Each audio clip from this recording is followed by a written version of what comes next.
60-70% शादियाँ टूटेंगी। 60-70%। हाँ, अगर आज कोई मेरे से पूछेगा शादी कितनी एज में होनी चाहिए, मैं बोलूँगा 18 तक हो जानी चाहिए शादी। लेकिन गवर्नमेंट का रूल भी 21 तक है। गवर्नमेंट इसलिए तो मैं 18 बोला था, मैं तो 14 बोलता। ये सब बकवास बातें हैं। अब जो बॉडी 15 साल पे तैयार हो गई बच्चे पैदा करने के लिए, वो 35 साल में शादी कर रहा है। 20 साल तक जो मशीन तैयार थी वो स्टैंड बाई रही, 20 साल में वो स्पॉइल नहीं हुई होगी। अब वो सूखी ज़मीन पे आप कितनी भी नदियाँ बहा दो, वहाँ पे फूल निकलने, क्योंकि वो ज़मीन बंजर हो चुकी है। जिसने लव मैरिज की है उनके भी डिवोर्स हो रहे हैं। उन्होंने तो अपनी मनपसंद से शादी की थी ना। लव मैरिज में आदमी को क्या लगता है कि मेरा ये बॉयफ्रेंड है, हफ्ते में हम एक दिन मिलते हैं, आइसक्रीम खाते हैं, मूवी देखने जाते हैं, पार्टी करते हैं, मजे करते हैं, बस यही लाइफ है, शादी के बाद में यही कंटिन्यू होगा। कि तुमको बाद में पता चलेगा यार ये तो सास भी है खूसट, मेरा ससुर भी है, मेरा देवर भी है, मेरी ननद भी है, ये तो इनके तो ये भी प्रॉब्लम है। बाहों में बाहें डाल के 24 घंटे में कितने घंटे बैठ जाओगे? Because life is not only about love, you have your career, your family, your society, your health, everything. Extra जो अफेयर होते हैं इनके पीछे मेन रीज़न क्या क्या है?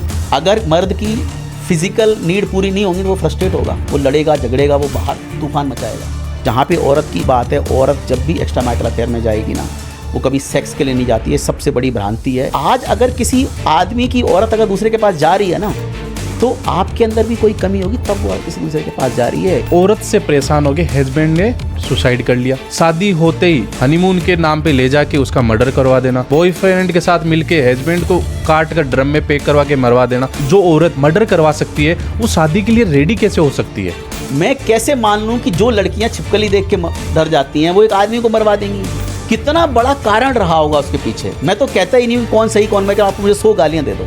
सोसाइटी को तो क्या है, झूठ मूठ के सिनेरियो पकड़ा दिए जाते हैं, बढ़िया क्रीम पाउडर लगा के ऐसे पेश किया जाता है कि अब इस पर तुम टीआरपी दो हमें। असलियत किसी को नहीं पता है, क्या क्या मजबूरियां उस लड़की की रही। 1000 चीजें होती है। एक लड़की के लिए एक मच्छर मारना, एक छिपकली मारना बहुत बड़ी बात होती है। आपको 1000 लोगों से डील नहीं करना है। एक पति है आप, एक पत्नी है आपकी, बस आपको सिर्फ एक व्यक्ति को डील करना है। बस उस व्यक्ति से डील करने के 4 रास्ते, 10 रास्ते, 20 रास्ते जो भी हों, क्या आप नहीं निकाल सकते हो? नमस्ते दोस्तों, अक्सर हमने सुना है, इंडिया में एक कहावत चलती है कि मर्द को दर्द नहीं होता, और आपने भी सुना होगा। और आप में से काफ़ी ऐसे लोग होंगे जो धर्म जी हो गए, बच्चन साहब हो गए, सन्नी पाजी, इनकी मूवी देखते देखते बड़े हुए हैं, जिसमें साफ दिखाया जाता है कि एक आइडियल मर्द कैसा होना चाहिए। और उसी इमेज को फॉलो करते हुए आज हमारे समाज एक ऐसे मोड़ पे आ चुका है कि जिस पे बात करना ज़रूरी नहीं, बहुत ज़रूरी हो चुका है। क्योंकि मर्द को दर्द पहले भी होता था और आज भी होता है। फ़र्क बस इतना है कि पहले इस पे खुलकर बात नहीं की जा सकती थी समाज के दबाव के कारण, बट आज हमारे पॉडकास्ट के माध्यम से इस टॉपिक पे खुलकर हम बात कर सकते हैं। तो चलिए फिर से एक बार स्वागत करते हैं स्वामी नाविकानंद जी का हमारे वाईटी महेंद्र पॉडकास्ट में।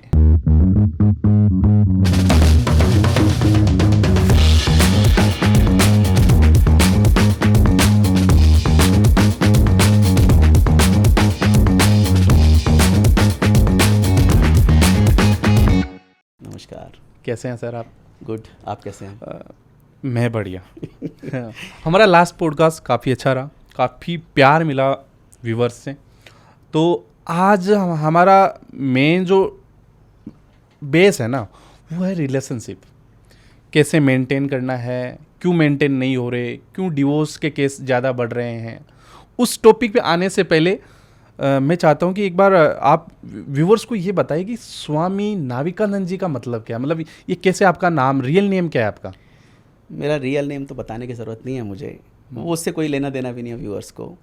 स्वामी नाविक आनंद जो मेरा नाम है, बेसिकली जब आप संन्यास लेते हैं, मैं ओशो का डिवोटी हूँ और मैंने ओशो का संन्यास लिया हुआ है। और ये संन्यास लेने से पहले आपको ओशो से कनेक्ट होना पड़ता है, मेडिटेट रेगुलरली करना पड़ता है। कुछ ज़्यादा कुछ रूल्स नहीं है, बट हाँ, जो भी आपका गुरु है जो आपको संन्यास दे रहा है, अगर उसको लगता है कि आप एलिजिबल हो तो आपको संन्यास दिया जाता है। जब आपको संन्यास मिलता है तो आपको एक नाम मिलता है। तो वो मेरा संन्यास का नाम स्वामी नाविकानंद है, जो मुझे बड़ा प्रिय है। इसका मतलब है नाविक मतलब सेलर, जो लोगों को पार कराता है। थोड़ा बहुत कोशिश कर रहे हैं लोगों को पार कराने की। तो बेसिकली अगर आप मेरे से पूछेंगे मेरा काम क्या है, तो मैं कोई यूट्यूबर नहीं हूँ, मैं एक मेडिटेटर हूँ, मैं एक हीलर हूँ, जो लोगों की प्रॉब्लम्स हैं उनको सॉल्व करता हूँ। बेसिकली मेजर जो मेरा आज के समय में जो मैं काम करता हूँ, जो लोग सुसाइडल थॉट्स में हैं, जो लोग आज लाइफ से परेशान हैं, रिलेशनशिप की प्रॉब्लम्स हैं, करियर में प्रॉब्लम्स चल रही हैं लोगों के, किसी के लव्ड वन की डेथ हुई है, तो लोग अगर सुसाइडल थॉट्स में हैं, मैं उन लोगों को हेल्प करता हूँ। उनको मैं फ्री ऑफ कॉस्ट काउंसलिंग देता हूँ। आज तक मोर देन 500 लोगों को मैं बचा चुका हूँ सुसाइड से, और कम से कम 2000 के आसपास मैं डाइवोर्स बचा चुका हूँ। तो मैं कोशिश करता हूँ, और बस ये जर्नी चल रही है। अभी के दौर में अपन देखें तो रिलेशनशिप भी है ना, सोशल मीडिया की तरह हो गए, वहीं निभाए जा रहे हैं। मेरे लिए स्टोरी नहीं लगाई, मेरे लिए ये नहीं किया, मेरे लिए वो नहीं, वो सब कुछ सोशल मीडिया पे ही, चैट रिप्लाई भी वहीं आते हैं, पास पास में बैठे हैं, लेकिन बातें उनकी सोशल मीडिया पे चल रही है। आपके पास अभी किस टाइप के केस आ रहे हैं ज़्यादा? डिवोर्स के ज़्यादा आ रहे हैं, या मेंटल डिस्टर्ब के ज़्यादा आ रहे हैं, या फैमिली में जो मेल मिला हुआ है वो नहीं बैठ रहा? किस टाइप के ज़्यादा केस आ रहे हैं आपके पास अभी? देखिए, अभी जो मेजर मेरे पास केसेस आते हैं रिलेशनशिप के मामले में, वो ऐसे केसेस आते हैं जहाँ पे हस्बैंड वाइफ की नहीं बन रही है, या जो विमेन है उसके इन लॉज के साथ में नहीं बन रही है। और उसका अगर हम, जो मेरा एनालिसिस कहता है, मेजर जो कारण है कि आज जितने डिवोर्सेस हो रहे हैं, और उसका सबसे बड़ा कारण यही है कि जो हम लेट शादियां कर रहे हैं आजकल। अभी जितना जो रेशियो है डाइवोर्स का हमारे देश में, और आप 10 साल और रुक जाओ, 60 to 70% शादियां टूटेंगी। 60 to 70%? हाँ, इतना बड़ा मेजर ये मार्केट क्रिएट होने वाला है इस देश में, जहाँ पे डाइवोर्स करवाना, डाइवोर्स रुकवाना, उसके लिए इवेंट्स, उसके लिए कंसल्टेशन, नई शादियाँ, नए डिवोर्स, री मैरिजेस, एक बहुत बड़ा मार्केट क्रिएट होने वाला है इस देश में। क्योंकि हमारे देश का जो कल्चर था पहले, और आज जो इन्फॉर्मेशन हमारे पास में आ रही हैं, जो थॉट प्रोसेस लोगों का चेंज हो रहा है, जो हमारा लाइफस्टाइल चेंज हो रहा है, हम एक ऐसे कॉन्फ्लिक्ट में हैं, ऐसे समय में हैं जहाँ पे ना तो हम अपनी रूढ़ियों को लेकर चल पा रहे हैं, ना हम मॉडर्नाइजेशन है उसको अडॉप्ट कर पा रहे हैं। हम एक कॉन्फ्लिक्ट में हैं। और जब आप कॉन्फ्लिक्ट में होते हैं तो जो बूढ़े लोग हैं जिनके पास आज सत्ता है, वो अपने सत्ता के दम पे जो पुरानी रूढ़ियाँ हैं उनको पकड़ के बैठे हैं। जो यंग जनरेशन है वो मॉडर्नाइजेशन की तरफ भाग रही है, वो अपनी मन की सुन रही है, वो अपनी मर्ज़ी से, वो जिसे चाहते हैं, जिससे प्यार करते हैं, जैसी लाइफस्टाइल जीना चाहते हैं, वो अपने हिसाब से चलना चाहते हैं। तो एक द्वंद्व चल रहा है। तो आज जो जनरेशन अपनी मन मर्जी करना चाहती है, 15-20 साल में उस जनरेशन का टाइम आ जाएगा, 10-12 साल में उसका टाइम आ जाएगा। जब उसका टाइम आ जाएगा तब वो अपने हिसाब से फिर चीज़ों को चेंज कर देंगे।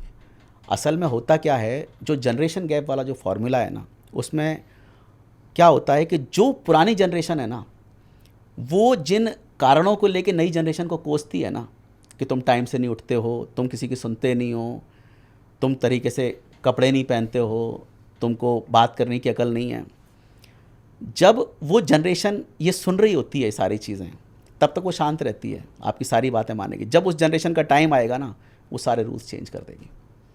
जो 30 साल पहले जो बच्चे सुबह 4 बजे उठ जाते थे, वो बच्चे माँ बाप की डांट से उठते थे। आज जब वो बच्चे बड़े हो गए, वो 7:30 बजे उठते हैं। उन्होंने रूल्स चेंज कर दिए, कपड़े पहनने के, उठने बैठने के, बात करने के, सब रूल्स चेंज हो गए आज की डेट में। आज आप किसी को देखोगे गाली दे के बात करना, या बदतमीज़ी करना, या बड़ों का सम्मान नहीं करना, लोगों के सामने खुल के सिगरेट शराब पीना, ये 30-40 साल पहले नहीं था। तो ये इसमें पेरेंटिंग का भी रोल है क्या? सर, ये समाज बदलेगा। समाज जिधर जा रहा है उधर जाएगा। आप कितना भी कुछ कर लोगे, समाज को आप रोक नहीं सकते। 19-20 कोई कुछ कर सकता है। तो समाज तो बदल रहा है डेली। जैसे आपका फ़ोन रात को 2 बजे अपडेट होता है, वैसे डेली आपका समाज अपडेट हो रहा है। समस्या क्या है कि पुराने लोग अपडेट नहीं होना चाहते हैं, नए लोग हैं वो ज़्यादा अपडेट होना चाहते हैं। उनके बीच में जो कॉन्फ्लिक्ट चल रहा है, उस चक्कर में ये सारी सरदर्दियाँ हैं। आज जितनी शादियाँ टूट रही हैं, क्यों टूट रही हैं? 70 to 80% केसेस में इन लॉज के साथ में इश्यूज़ हैं। इशू क्यों है? इन लॉज अपने हिसाब से चलाना चाहते हैं। नई बहू आई है, वो अपने हिसाब से चलना चाहती है। लड़का अगर लड़की की तरफ बोलेगा तो भी घर टूटेगा, लड़का माँ बाप की तरफ बोलेगा तो भी घर टूटेगा। तो घर तो टूटने हैं। सेकंड सबसे बड़ा कारण है जितनी लेट शादियाँ हो रही हैं। पहले शादी होती थी 13-14 साल में, आपके पिताजी की 15-16 साल में हुई होगी, ये मेरे पिताजी की भी हुई होगी। उस समय पे बच्चे छोटे होते थे, घर वालों के ऊपर किसी तरह का दबाव नहीं डाल सकते। वो जैसे बोलेंगे वैसे हाँ बोलना पड़ेगा आपको, और आपको समझ भी नहीं होती है। तो जैसे उन्होंने बोला मान लिया। जो लड़की आई काली पीली नाटी लंबी जेब ही आई, आपने उसको अपना लिया, धीरे धीरे करके साथ साथ में आप बड़े हुए, धीरे धीरे समझ आई, एक दूसरे की आदत पड़ गई। जब तक आप 24-25 साल के हुए, एक दूसरे के बिना आप फिर नहीं रह सकते हो। क्यों? क्योंकि आपको एक दूसरे की आदत पड़ गई। तो अब आप 25-26 साल में, इतने साल साथ रहने के बाद में, अब आप चाहो भी अलग होना तो नहीं हो सकते, क्योंकि एक दूसरे के आदी हो गए। आज के समय में शादी हो रही है 34-35 साल पे। 34-35 साल पे जब शादी होगी तो दोनों लोग मिच्योर हैं। ये बड़ी पीक की एज होती है। 32-33 साल में इतना आदमी पीक पे होता है कि वो किसी की सुनने को तैयार नहीं होता। आप सेल्फ डिपेंडेंट हो, पैसा कमा रहे हो, आपकी मर्दानगी, आपका अहंकार, आपकी अकड़ 7वें आसमान पे होती है, चाहे लड़का हो या लड़की हो। तुम किसी के बाप की नहीं सुनने के हो। तो उस एज में शादी होगी तो बड़ा मुश्किल है। ना तो लड़का लड़की की सुनने को तैयार है, ना लड़की लड़के की सुनने की तैयार है। दूसरा क्या है कि 35 साल की एज तक आते आते आज के ज़माने में ऐसा नहीं कि आपने दुनिया नहीं देखी है, ऐसा नहीं कि आपके अफेयर नहीं रहे हैं, ऐसा नहीं कि आपने सेक्सुअल रिलेशन आपके किसी के साथ नहीं रहे हैं। तो बहुत सारी एक्सपेक्टेशन, बहुत सारी सोच उस हिसाब से डेवलप हो जाती है कि आप पूरा एक लिस्ट लेके बैठे होते हैं कि मुझे ये चाहिए पति में या मुझे ये चाहिए पत्नी में। और वो जब लिस्ट आप चेक करते हो तो आपको लगता है यार ये तो आधी चीज़ तो उसमें है ही नहीं है। तो क्या होगा? आप जो ढूंढ रहे हो सामने वाले वो मिल ही नहीं सकता है। तो क्या होगा? शादियाँ टूटेंगी। क्योंकि 34-35 साल में जो शादी टूट होगी ना, 70-80% चांसेस हैं कि वो शादी टूटेगी या एक ना एक का उसमें शोषण होगा। तो बहुत बड़ा कारण है लेट शादी होना रिलेशनशिप के। तो मेन रीज़न आपको लगता है कि लेट शादी का? बिल्कुल। अगर आज कोई मेरे से पूछेगा शादी कितनी एज में होनी चाहिए, मैं बोलूँगा 18 तक हो जानी चाहिए शादी। लेकिन गवर्नमेंट का रूल भी 21 तक है। गवर्नमेंट, इसलिए तो मैं 18 बोला था, मैं तो 14 बोलता। देखो पुराने, अगर आप देखोगे ना, हम कितना भी मजाक उड़ा लें, कितना भी हम बकवासबाजी कर लें कि हम बड़े पढ़े लिखे हैं, बड़े एजुकेटेड हैं, बड़े ज्ञानी हैं, ये सब बकवास बातें हैं। आपकी प्रकृति जो कहती है ना, उसके हिसाब से आप चलोगे तो सब कुछ ठीक है। 14 साल पे आज लड़के इस लायक हो जाते हैं कि उनके सारे सेक्सुअल हार्मोन सब कुछ काम करने लगते हैं। लड़कियां 12-13 साल पे उनके मेंस्ट्रुअल पीरियड आने लग सकते हैं। लड़कियों के 12-13 साल तक लड़कियों के मेंस्ट्रुअल पीरियड आ जाते हैं। तो जो बच्चे हैं वो 13-14 साल पे बच्चे पैदा कर सकते हैं। इसका मतलब क्या है? उनका शरीर तैयार है। इस प्रकृति में जो भी होता है ना, वो उस सिस्टम के हिसाब से, जिस सिस्टम के हिसाब से पूरी प्रकृति बनी हुई है। तो अगर आप 14-15 साल पे बच्चा पैदा करने के लिए तैयार हो, इसका मतलब ये है कि आपका शरीर तैयार हो गया, आपको वो काम करना चाहिए। अब जो बॉडी 15 साल पे तैयार हो गई बच्चे पैदा करने के लिए, वो 35 साल में शादी कर रहा है। 20 साल तक जो मशीन तैयार थी वो स्टैंड बाई रही। 20 साल बाद में क्या वो मशीन, क्या वो थॉट प्रोसेस, क्या वो माइंड, क्या वो चीज़ जो उसके लिए रिक्वायर्ड थी, 20 साल में वो स्पॉइल नहीं हुई होगी। फिर आप बोलोगे साहब के बच्चे नहीं हो रहे हैं, कंसीव नहीं हो पा रहा है, ये प्रॉब्लम है, वो प्रॉब्लम है। अरे भाई साहब, 20 साल तक तो इस सिस्टम को तुमने स्टैंड बाई पर रखा था। 14-15 साल पे आप बच्चे पैदा करने के लिए तैयार थे। प्रकृति का इशारा था। प्रकृति जो कहती है, देखो मैं नहीं कह रहा हूँ मैं सही गलत हूँ, मैं सरकार के खिलाफ हूँ, ठीक है। प्रकृति में अगर आप 35 साल पे शादी करने के लिए तैयार थे तो आपका शरीर 35 साल पे ही बच्चा पैदा करने के लिए तैयार होता। अगर 15 साल पे तैयार है, इसका मतलब ये है कि प्रकृति कहती है कि आप 15 साल पे आप वो प्रोसेस करो। कोई भी चीज़ है, प्रकृति में जो भी सिस्टम जैसा बना है ना, उसके हिसाब से आप चलोगे तो, क्योंकि आपको अलाइन तो प्रकृति के हिसाब से होना है ना। अगर आप प्रकृति के विरुद्ध काम करोगे तो क्या होगा? फिर उसके रिपरकशंस आपको झेलने पड़ेंगे। आज की डेट में जितनी शादियां टूट रही हैं उनमें एक बहुत बड़ा कारण सेक्सुअल भी है। 35-40 साल पे आप शादी करोगे, आपकी लाइफ में जो एक रोमांस, जो इंटीमेसी जो होनी चाहिए, वो जिस समय पे होनी चाहिए उसी समय पे होनी चाहिए ना। अब जो शरीर 22-23 साल पे तैयार है रोमांस के लिए, उसको 35 साल पे आप पार्टनर दोगे तो वो तो पूरा बर्बाद कर दिया आपने 15-16 साल में। अब वो सूखी ज़मीन पे आप कितनी भी नदियाँ बहा दो, वहाँ पे फूल नहीं खिलने के, क्योंकि वो ज़मीन बंजर हो चुकी है। तो सोसाइटी कुछ भी कहे, सरकारें कुछ भी कहें, प्रकृति जो कहती है, मैं उसकी बात कह रहा हूँ कि साहब आपका शरीर 14-15 पे तैयार है। सरकार की बात भी मान लो तो 18-19 पे, 20 तक शादी कर लो।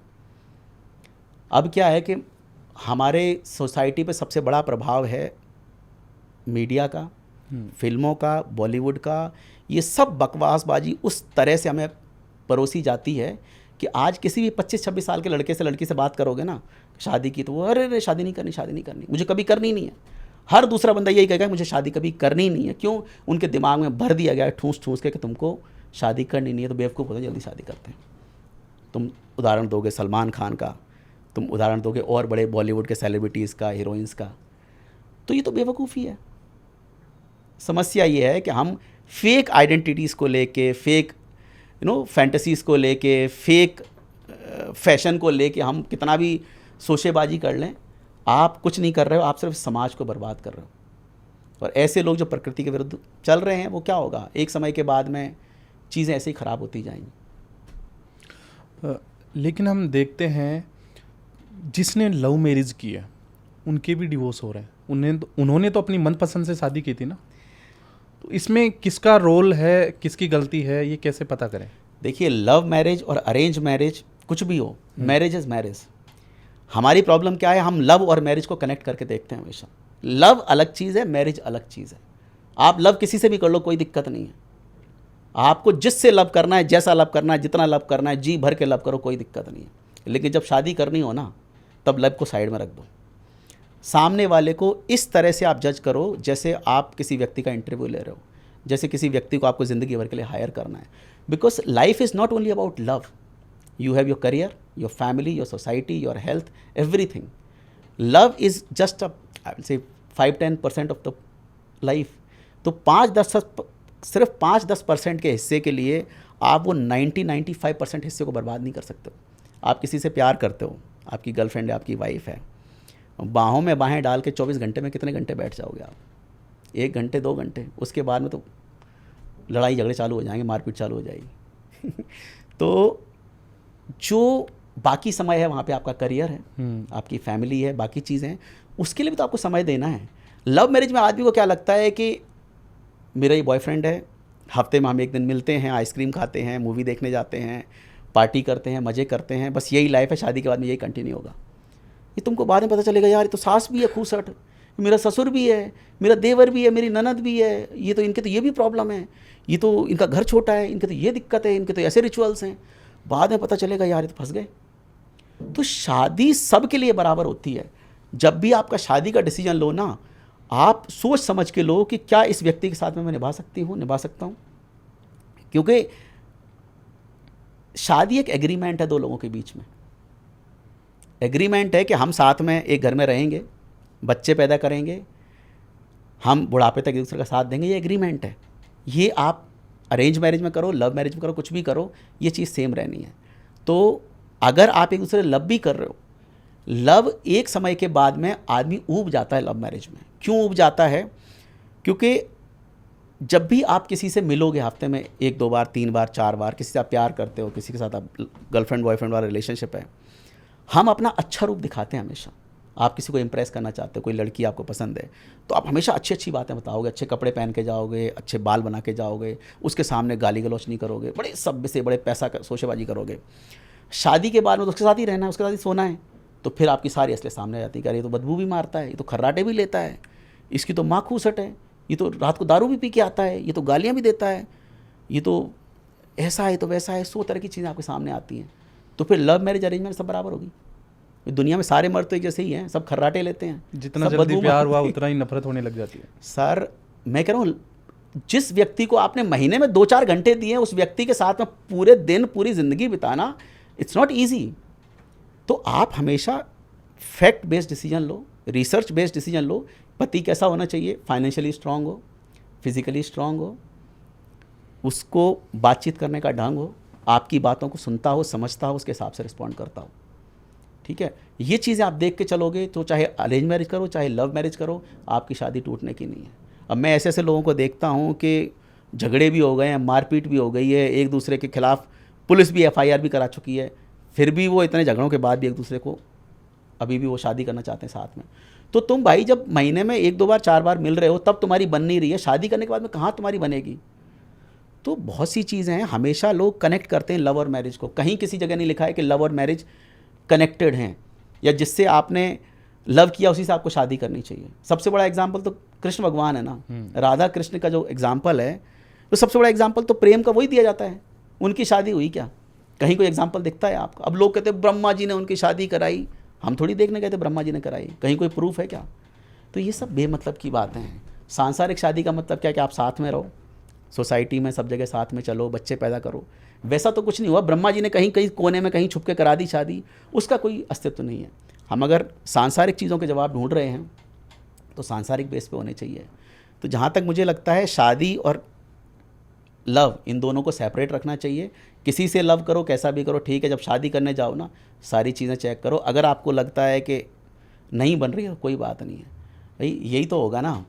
हमेशा लोग कहते हैं अरे मैं तो उससे प्यार करती हूँ, मुझे 8 साल हो गए। भाई 8 साल आपने प्यार किया, बढ़िया रिलेशनशिप था, एक दूसरे के साथ में अच्छा समय बिताया, वो मेमोरी अपने पास में रख लो। ज़िंदगी भर उन मेमोरीज़ को सोच सोच के, देख देख के मन में आप खुश रहना। लड़का देखो पैसे वाला, लड़का देखो समझदार, लड़का देखो तरीके से बात करने वाला, खानदानी, क्या दिक्कत है? क्योंकि ज़िंदगी आपको उसके साथ काटनी है। आज कोई नशेड़ी है, उसके साथ में आपका बॉयफ्रेंड है 4 साल से 6 साल से, तो अभी तुम्हारे सामने जब वो शराब पी रहा है तो शादी के बाद में तो ये खुल के यही करेगा वो। तो आपको ज़िंदगी काटने के लिए बहुत सारी चीज़ें चाहिए होती हैं, सिर्फ प्यार से कुछ नहीं होता है। 40-45 साल के बाद में बुढ़ापे में वही आदमी साथ में रहेगा तो एक चीज़ थोड़ी चाहिए, 1000 चीज़ें चाहिए यार। आपने बताया कि लड़के में ये सारी खासियत होनी चाहिए, पैसे वाला होना चाहिए, वेल सेटल होना चाहिए, उसका खुद का कोई बिजनेस वगैरह, मतलब सब कुछ होना चाहिए। लड़की कैसे होनी चाहिए, कैसे मतलब पता करें लड़की में क्या क्या खूबियाँ होनी चाहिए? पहले मैं लड़के का बताता हूँ कि अगर आपकी शादी किसी लड़के से हो रही है, किसी लड़की की, तो लड़के को कैसे जज करें कि वो सही है गलत है। कुछ रेड फ्लैग्स मैं बताता हूँ आपको। जब भी शादी वादी किसी से पक्की हो और आपकी फ़ोन वोन पे बात हो, कुछ रेड फ्लैग्स हैं। एक तो लड़के बहुत ज़्यादा जो शोशेबाजी करते हैं कि मेरी ये गर्लफ्रेंड थी, वो ऐसे बात करती, ऐसे बात करती थी, मोबाइल में फ़ोटो वोटो रखते हैं। ऐसे लोगों से हमेशा बच के रहो, क्योंकि ये वो लोग हैं जो सपनों की दुनिया में जी रहे हैं अभी भी, और जो आज तुमको ये बातें बताने से, इतना बड़ा चढ़ा के शोशेबाजी करने से नहीं चूक रहा है, वो बंदा डेफिनेटली बाद में जाके आपको चीट करेगा, क्योंकि उसके दिमाग में वो अपनी उस पुरानी वो छवि से बाहर नहीं निकला है।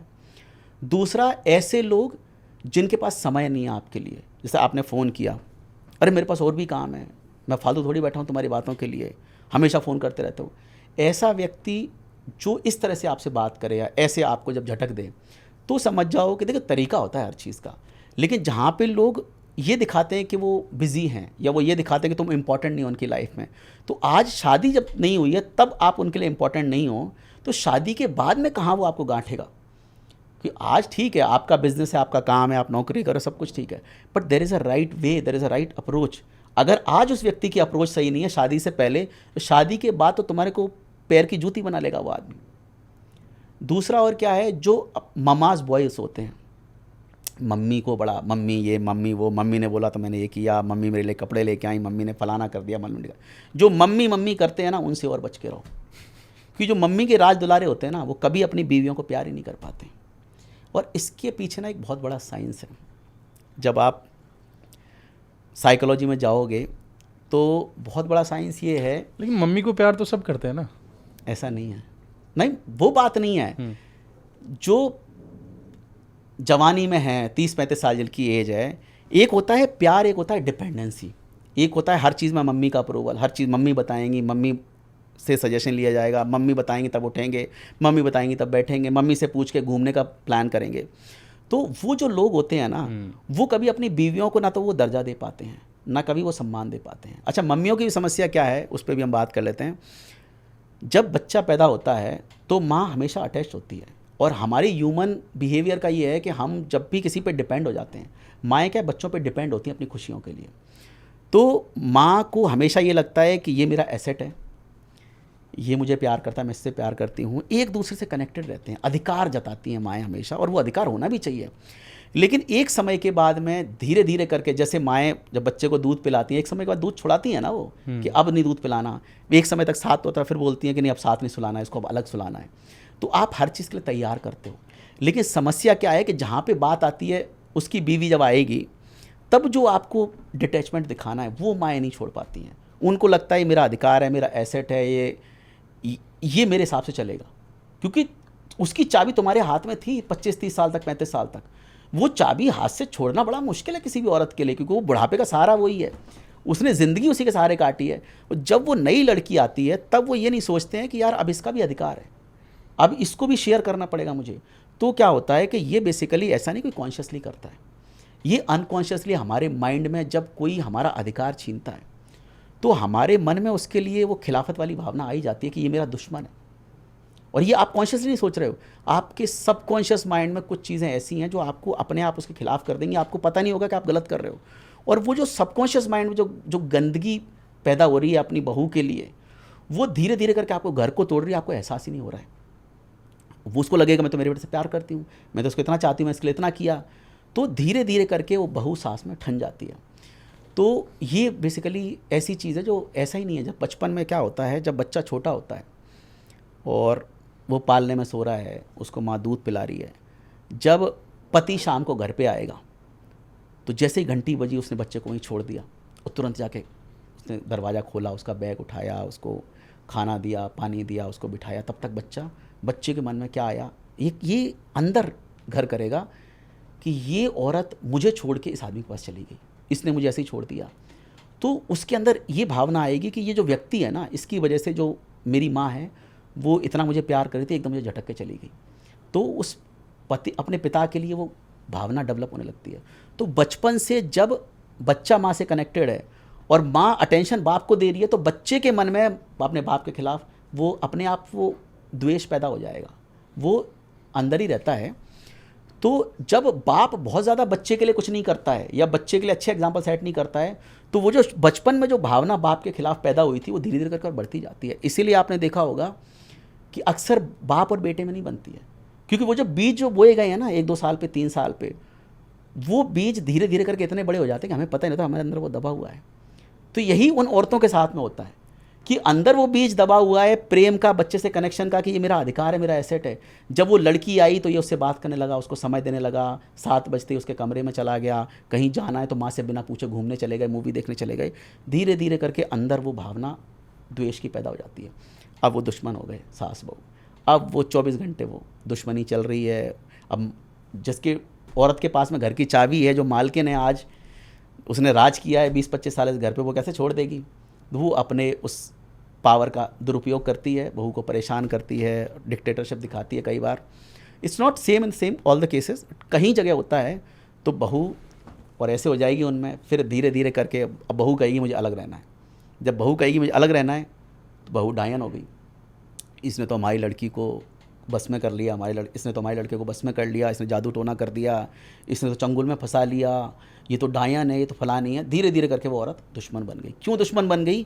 क्योंकि वो दुश्मनी आज पैदा नहीं हुई, वो तो उसी दिन पैदा हो गई थी जब वो बच्चा पैदा हुआ था। भाई ये तो बहू तो आनी थी, तुमको हमेशा से पता था। तो ये कोई भी इंसान बुरा नहीं होता है। कोई लड़की अपने घर से आई अगर इतनी बुरी होती ना, तो उसके माँ बाप ने उसको घर से निकाल दिया होता। तो तुम जितना बुरा समझ रहे हो उतनी बुरी नहीं है वो औरत, क्योंकि तुम्हारे मन में उसके लिए एक भाव ऐसा पैदा हो गया। वो धीरे धीरे करके वो नफरत इतनी बढ़ गई कि आज तुम उसको फूटी आंख नहीं सुहा रहे हो और वो तुमको फूटी आंख नहीं सुहा रही है। तो समस्या क्या हुई कि ये जो दुश्मनी सास बहू की होती है ना पूरी दुनिया में, इसका सबसे बड़ा कारण ये है कि माएँ अधिकार नहीं छोड़ना चाहती। अगर माएँ अधिकार छोड़ दें, अगर ये जो प्रोसेस है पावर शिफ्ट का, इसको स्विच करने का जो टाइम आता है, उस समय में माओं को मैच्योर होना चाहिए और वो तरीके से इस पावर को शिफ्ट करें। बहू आई है, उसको तरीके से सब चीज़ें संभलाएं, चाहे घर की चाबियाँ हों, चाहे अपना बेटा हो या कुछ भी हो।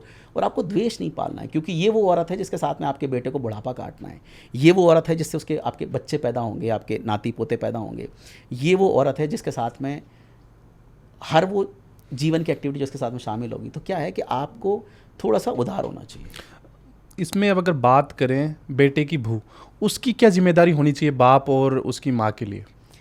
देखो, अभी जो भी साइकोलॉजी मैंने बताई है, यही साइकोलॉजी बहू पे अप्लाई होती है।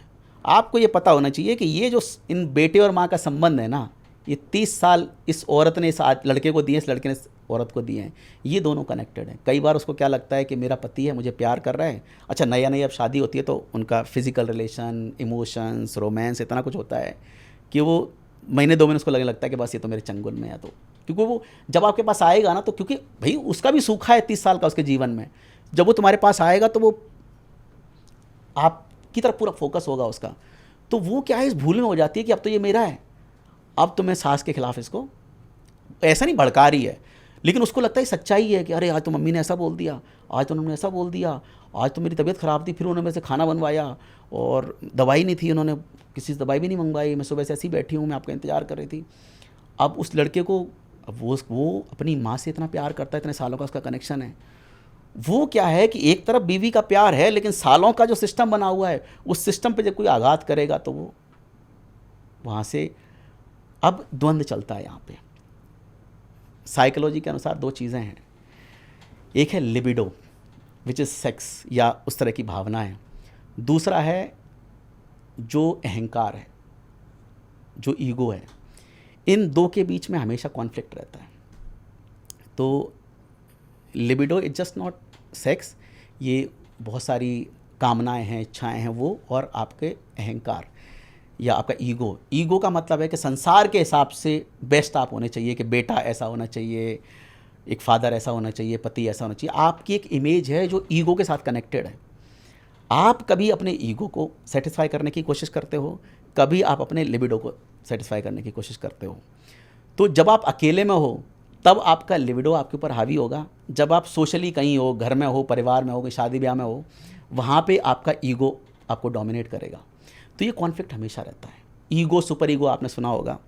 तो ईगो ये हो गया कि जहाँ पे आप अकेले में अपनी बीवी के साथ में हो, वहाँ पे आप पूरा प्रेम, पूरा सब कुछ उस पर न्यौछावर करने को तैयार हो। जहाँ बाहर हो आप शादियों में, ऐसे खड़े हो, ऐसे बात करो, ये साड़ी क्यों पहन ली, तुमको तमीज़ नहीं है, तुमको काम करना नहीं आता, मम्मी को तुमने ऐसे बोल दिया, 10 लोगों के सामने उसकी बेइज्जती कर दोगे। क्यों? वहाँ पे आपका ईगो हावी है। दूसरा, कई बार क्या होता है, एक सुपर ईगो भी होता है। सुपर ईगो क्या होता है कि आदमी सोसाइटी में तो बड़ा अहंकारी है, सुपर ईगो हो गया तो वो अकेले में भी अहंकारी है। अकेले में तब भी उसके ऊपर डोमिनेट करने की कोशिश करेगा, सेक्सुअली उसको हरास करने की कोशिश करेगा, मारपीट करेगा, गाली गलौज करेगा, उसको ऐसे रखेगा जैसे वो गुलाम है। ये सुपर ईगो हो गया। तो ये क्या होता है कि ये अलग अलग साइकोलॉजिकल स्टेजेस हैं। तो हमें लगता है कि शादी में ये गलत है, वो सही है, या इसने गलत कर दिया, उसने सही कर दिया। ये सब चीज़ें बहुत कुछ हमारे दिमाग को, हमारी साइकोलॉजी को उसकी वजह से फॉर्म होती हैं। तो जहाँ पे हम बात करें कि ये सब चीज़ें कौन डोमिनेट कर रहा है, कौन ख़राब कर रहा है, सास गलत है, बहू गलत है, कोई गलत नहीं, कोई सही नहीं है। बस हमारे जो प्रकृति है वो से हम समझ जाएं, हम ह्यूमन बिहेवियर को थोड़ा समझने की कोशिश करें तो आपके सारे रिलेशनशिप ठीक हो जाएंगे। सास गलत नहीं है, बहू गलत नहीं है, 2 रोटी वो खाती है, 2 रोटी ये खाती है, कोई पागल नहीं है, कोई मेंटल असाइलम में नहीं जा रहा है, कोई दवाइयाँ नहीं खा रहा है। सर, जैसे आपने बात की ईगो, सुपर ईगो, ये चीज़ें मैंने भी नोटिस की है कि एक घर में आदमी चाहता है कि उसी की चले, पाँव की जूती बना के रखना चाहता है वो औरत को। तो ये चीज़ें कहाँ तक सही है? ये क्या एक उनके मानसिक कोई बीमारी है, क्या चीज़ है ये? मानसिक बीमारी तो नहीं बोल सकते हैं, ये हम सब के अंदर दोनों चीज़ें हैं। हमारे अंदर एक अच्छाई भी है, बुराई भी है। मैंने कहा ना, ये बेसिकली आपके लिबिडो और आपके ईगो की बात है। आप जिसको ज़्यादा तवज्जो दोगे ना, वो स्ट्रांग होता जाएगा, जिसको आप ज़्यादा तवज्जो नहीं दोगे वो वीक होता जाएगा। तो अगर आज के समाज में आप देखते हो ना, बहुत से लोग अपनी बीवियों को बहुत प्रेम करते हैं, खूब दिखावा करते हैं, they are not afraid of the society कि मैं मेरी बीवी को प्यार कर रहा हूँ तो कोई मुझे देख के कुछ बोलेगा। तो और दूसरा ऐसे भी लोग हैं जो अपनी बीवियों को घर तक से नहीं निकलने देते हैं। तो जहाँ तक हम इसकी बात करें ना, कि जो लोग गलत व्यवहार कर रहे हैं अपनी बीवियों के साथ में, बेसिकली आप जब बहुत ज़्यादा अहंकारी हो जाते हो, और ये हमारी परवरिश पे बहुत कुछ हद तक निर्भर करता है। अगर आप ऐसे सोसाइटी में, ऐसे घर में, ऐसे परिवार में पैदा हुए हो जहाँ पे बचपन से बोला जाता है तो लड़की है क्या, तो डरता है क्या किसी से, तो ऐसे क्यों रो रहा है, तो ऐसे बताया जाता है कि मेल रोने के लिए नहीं बना है, मेल कमज़ोर नहीं है, मेल डोमिनेट करने के लिए बना है। तो जब उसकी शादी होती है ना, तो उसको लगता है कि ये दब के रहनी चाहिए मेरे से, क्योंकि हमारी सोसाइटी यही कहती है कि औरत तो गुलाम है। औरत, और कभी भी क्या होगा ना, मेल का मूल नेचर ये है कि वो कभी भी औरत से नहीं दबना चाहता, चाहे कोई भी हो, चाहे उसकी बीवी हो, उसके ऑफिस में हो, या कोई भी हो, वो कभी औरत से दबना नहीं चाहता है। जब भी उसको ऐसा मौका आएगा ना कि वो औरत से दब रहा है, किसी न किसी वे में उससे जीतने की कोशिश करता है। कई बार आपने मानसिक रोगी देखे होंगे जो बलात्कार कर देते हैं, जो लड़कियों को मारते हैं, उनकी स्टोरी कभी भी आप देखोगे ना, किसी न किसी वे में कभी ना कहीं उसको ऐसा हुआ है कि वो उसे औरतों से दबना पड़ा हो। तो क्या होता है कि वो एक जगह हारा औरत से, दूसरी जगह वो औरत से जीतने की कोशिश करता है। जैसे कई बार क्या होता है कि एक बीवी है, बड़ी सुंदर है, अच्छी है वो, और आदमी है वो बदसूरत है, घर वालों ने सरकारी नौकरी देके, पैसा देके शादी करा दी। जो व्यक्ति देखने में अच्छा नहीं है, उसकी बीवी उससे ज़्यादा सुंदर है, तो वो कुछ एक वे में अपनी बीवी से हार रहा है। तो अगर वो सुंदरता में अपनी बीवी से हार रहा है ना, तो किसी दूसरे तरीके से वो जीतने की कोशिश करेगा। अब वो क्या है, जीतने का तरीका उसके पास एक ही है कि या तो उसके साथ मारपीट करेगा या सेक्सुअली उसको हरास करने की कोशिश करेगा, कि उसको तो जीतना है ना, उससे उसको दिखाना है कि तू देखो हार रही है मेरे से। ऐसे ही कई बार ऐसा होता है कि पत्नी अच्छा कमा रही है और पति कम कमा रहा है, या पति जॉबलेस है, वो अपनी बीवी की बुराई करेगा बाहर जाके, या अपनी बीवी को नीचा दिखाने की कोशिश करेगा। कई बार तो लोग इतने बड़े बेवकूफ़ होते हैं, इतने गधे होते हैं कि वो अपनी बीवी को बिना किसी बेस के बदचलन, उसको कैरेक्टरलेस साबित करने की कोशिश करते हैं। वो ये भी दिखाएंगे कि इसको बात करने की तमीज़ नहीं है, ये घर में बच्चों को नहीं संभालती है, खाना नहीं बनाती है, और जब इससे भी काम नहीं चलेगा और जब इससे भी ऊपर उसको जाना होगा, बहुत ज़्यादा सुपर ईगो वाले लोग होंगे, तो वो क्या करते हैं कि वो फिर बाहर जाके बातें करने लगेंगे कि मेरी बीवी तो ऐसी है, उसका चाल चलन ऐसा है, घर में आके झगड़ेंगे, उसका फ़ोन क्यों आया, उससे बात क्यों करी, तेरा उससे चक्कर है क्या। तो ये क्या है, वो जीतने की कोशिश करते हैं। तो जब कैरेक्टर आपका उससे छोटा है ना, तो उसका कैरेक्टर आप दबाने की कोशिश करते हो। जब आपसे दबाया नहीं जाता है तो उसके कैरेक्टर पे आप झूठे मूठे लांछन लगाते हो। तो ये क्या है, ये ईगो की बात है। बस आपका ईगो इतना बड़ा है कि आप उस ईगो को सेटिस्फाई करने के लिए सामने वाले को हैरास करते हो। या तो बीवी सुंदर होगी, या अच्छे परिवार की होगी, या ज़्यादा पढ़ी लिखी होगी। अनपढ़ आदमी होता है, पढ़ी लिखी औरत होती है, तब भी वो आदमी ऐसा होता है। अक्सर आप देखोगे जहाँ पे औरतों का शोषण होता है ना कोई औरत में ऐसा कारण होता है जो आदमी से ऊपर का होता है। उस कारण को नलिफाई करने के लिए, उस कारण को एडजस्ट करने के लिए वो आदमी किसी न किसी तरीके से अपनी बीवी पे जीतना चाहता है। तो जीतने के लिए वो मारपीट करेगा, उसकी बुराई करेगा, उसको बदचलन साबित करने की कोशिश करेगा। ये बड़ा नॉर्मल बात है, हर जगह आपको यही कारण दिखेंगे। आपके आस पड़ोस में कोई होगा ना, वहाँ भी आप देखोगे यही कारण, इनमें से 2-4 कोई कारण होगा।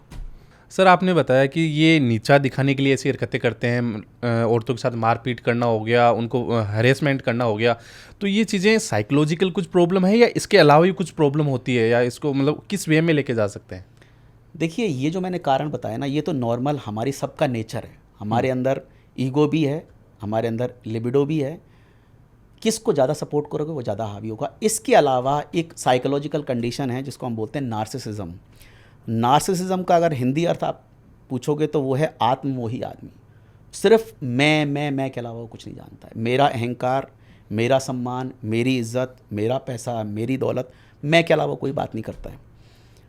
बहुत से केसेस मेरे पास आते हैं जहाँ पे या तो पति नार्सिसिस्ट है या पेरेंट्स नार्सिसिस्ट हैं, तो बड़ी शिकायतें होती हैं। तो जो नार्सिसिस्ट लोग होते हैं ना, वो इतने काइयाँ होते हैं कि वो अपनी बीवी को पैसे भी नहीं देंगे, मतलब जेब खर्च भी नहीं देंगे उसको। घर में क्या डिसीजन लिए जा रहे हैं उसमें उसको शामिल नहीं करेंगे। माँ बाप से क्या बात हुई उसमें वो शामिल नहीं करेंगे। उसको कहीं जो भी करना है उसके खिलाफ बात करेंगे, बोलेंगे ऐसा कर लो, नहीं इसको नहीं करना है, ऐसा कर लो, ऐसा नहीं करना है। वो हमेशा उसके खिलाफ बात करेंगे, मतलब उसको तवज्जो नहीं देंगे, क्योंकि वो अपने आप में रमे हुए होते हैं। तो एक साइकोलॉजिकल कंडीशन है, जब आप ऐसे लोगों की खिलाफत करते हो तो वो अपने नार्सिसिज्म में, अपने उस साइकोलॉजिकल कंडीशन में आपको हार्म करना चालू कर देते हैं। मतलब वो आपको सोशली बदनाम करने लगेंगे, दुनिया को बोलने लगेंगे ये तो मेरी बहू ऐसी है, मेरा बेटा ऐसा है, ये ऐसा करता है। या पति है तो पत्नी के बारे में जो लांछन लगाने वाली बात मैंने बोली थी, या वो उस कदर उस औरत को आइसोलेट कर देंगे। गैस लाइटिंग बोलते हैं ना, कि गलती सारी तुम्हारी है और तुम उसके ऊपर डाल दोगे। वो बोलेगी कि 15 दिन हो गए हमारे बीच में कुछ हुआ नहीं है, आप ना बात करते हो ना कुछ करते हो, हमारे बीच में कोई रोमांस नहीं है, कोई इंटीमेसी नहीं है, तो उसके ऊपर डाल देगा कि तू ऐसे कपड़े पहन के रहती है, तेरे ऐसे बाल बिखेर के रखती है, तेरी शक्ल ऐसी है, तू तो ऐसे मुंह की है, तू तो वैसे मुंह की है, तेरा वजन बढ़ रहा है।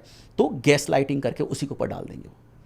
तो वो कुल मिला के अपने ऊपर कुछ नहीं लेना चाहते हैं कि उनमें कोई कमी है।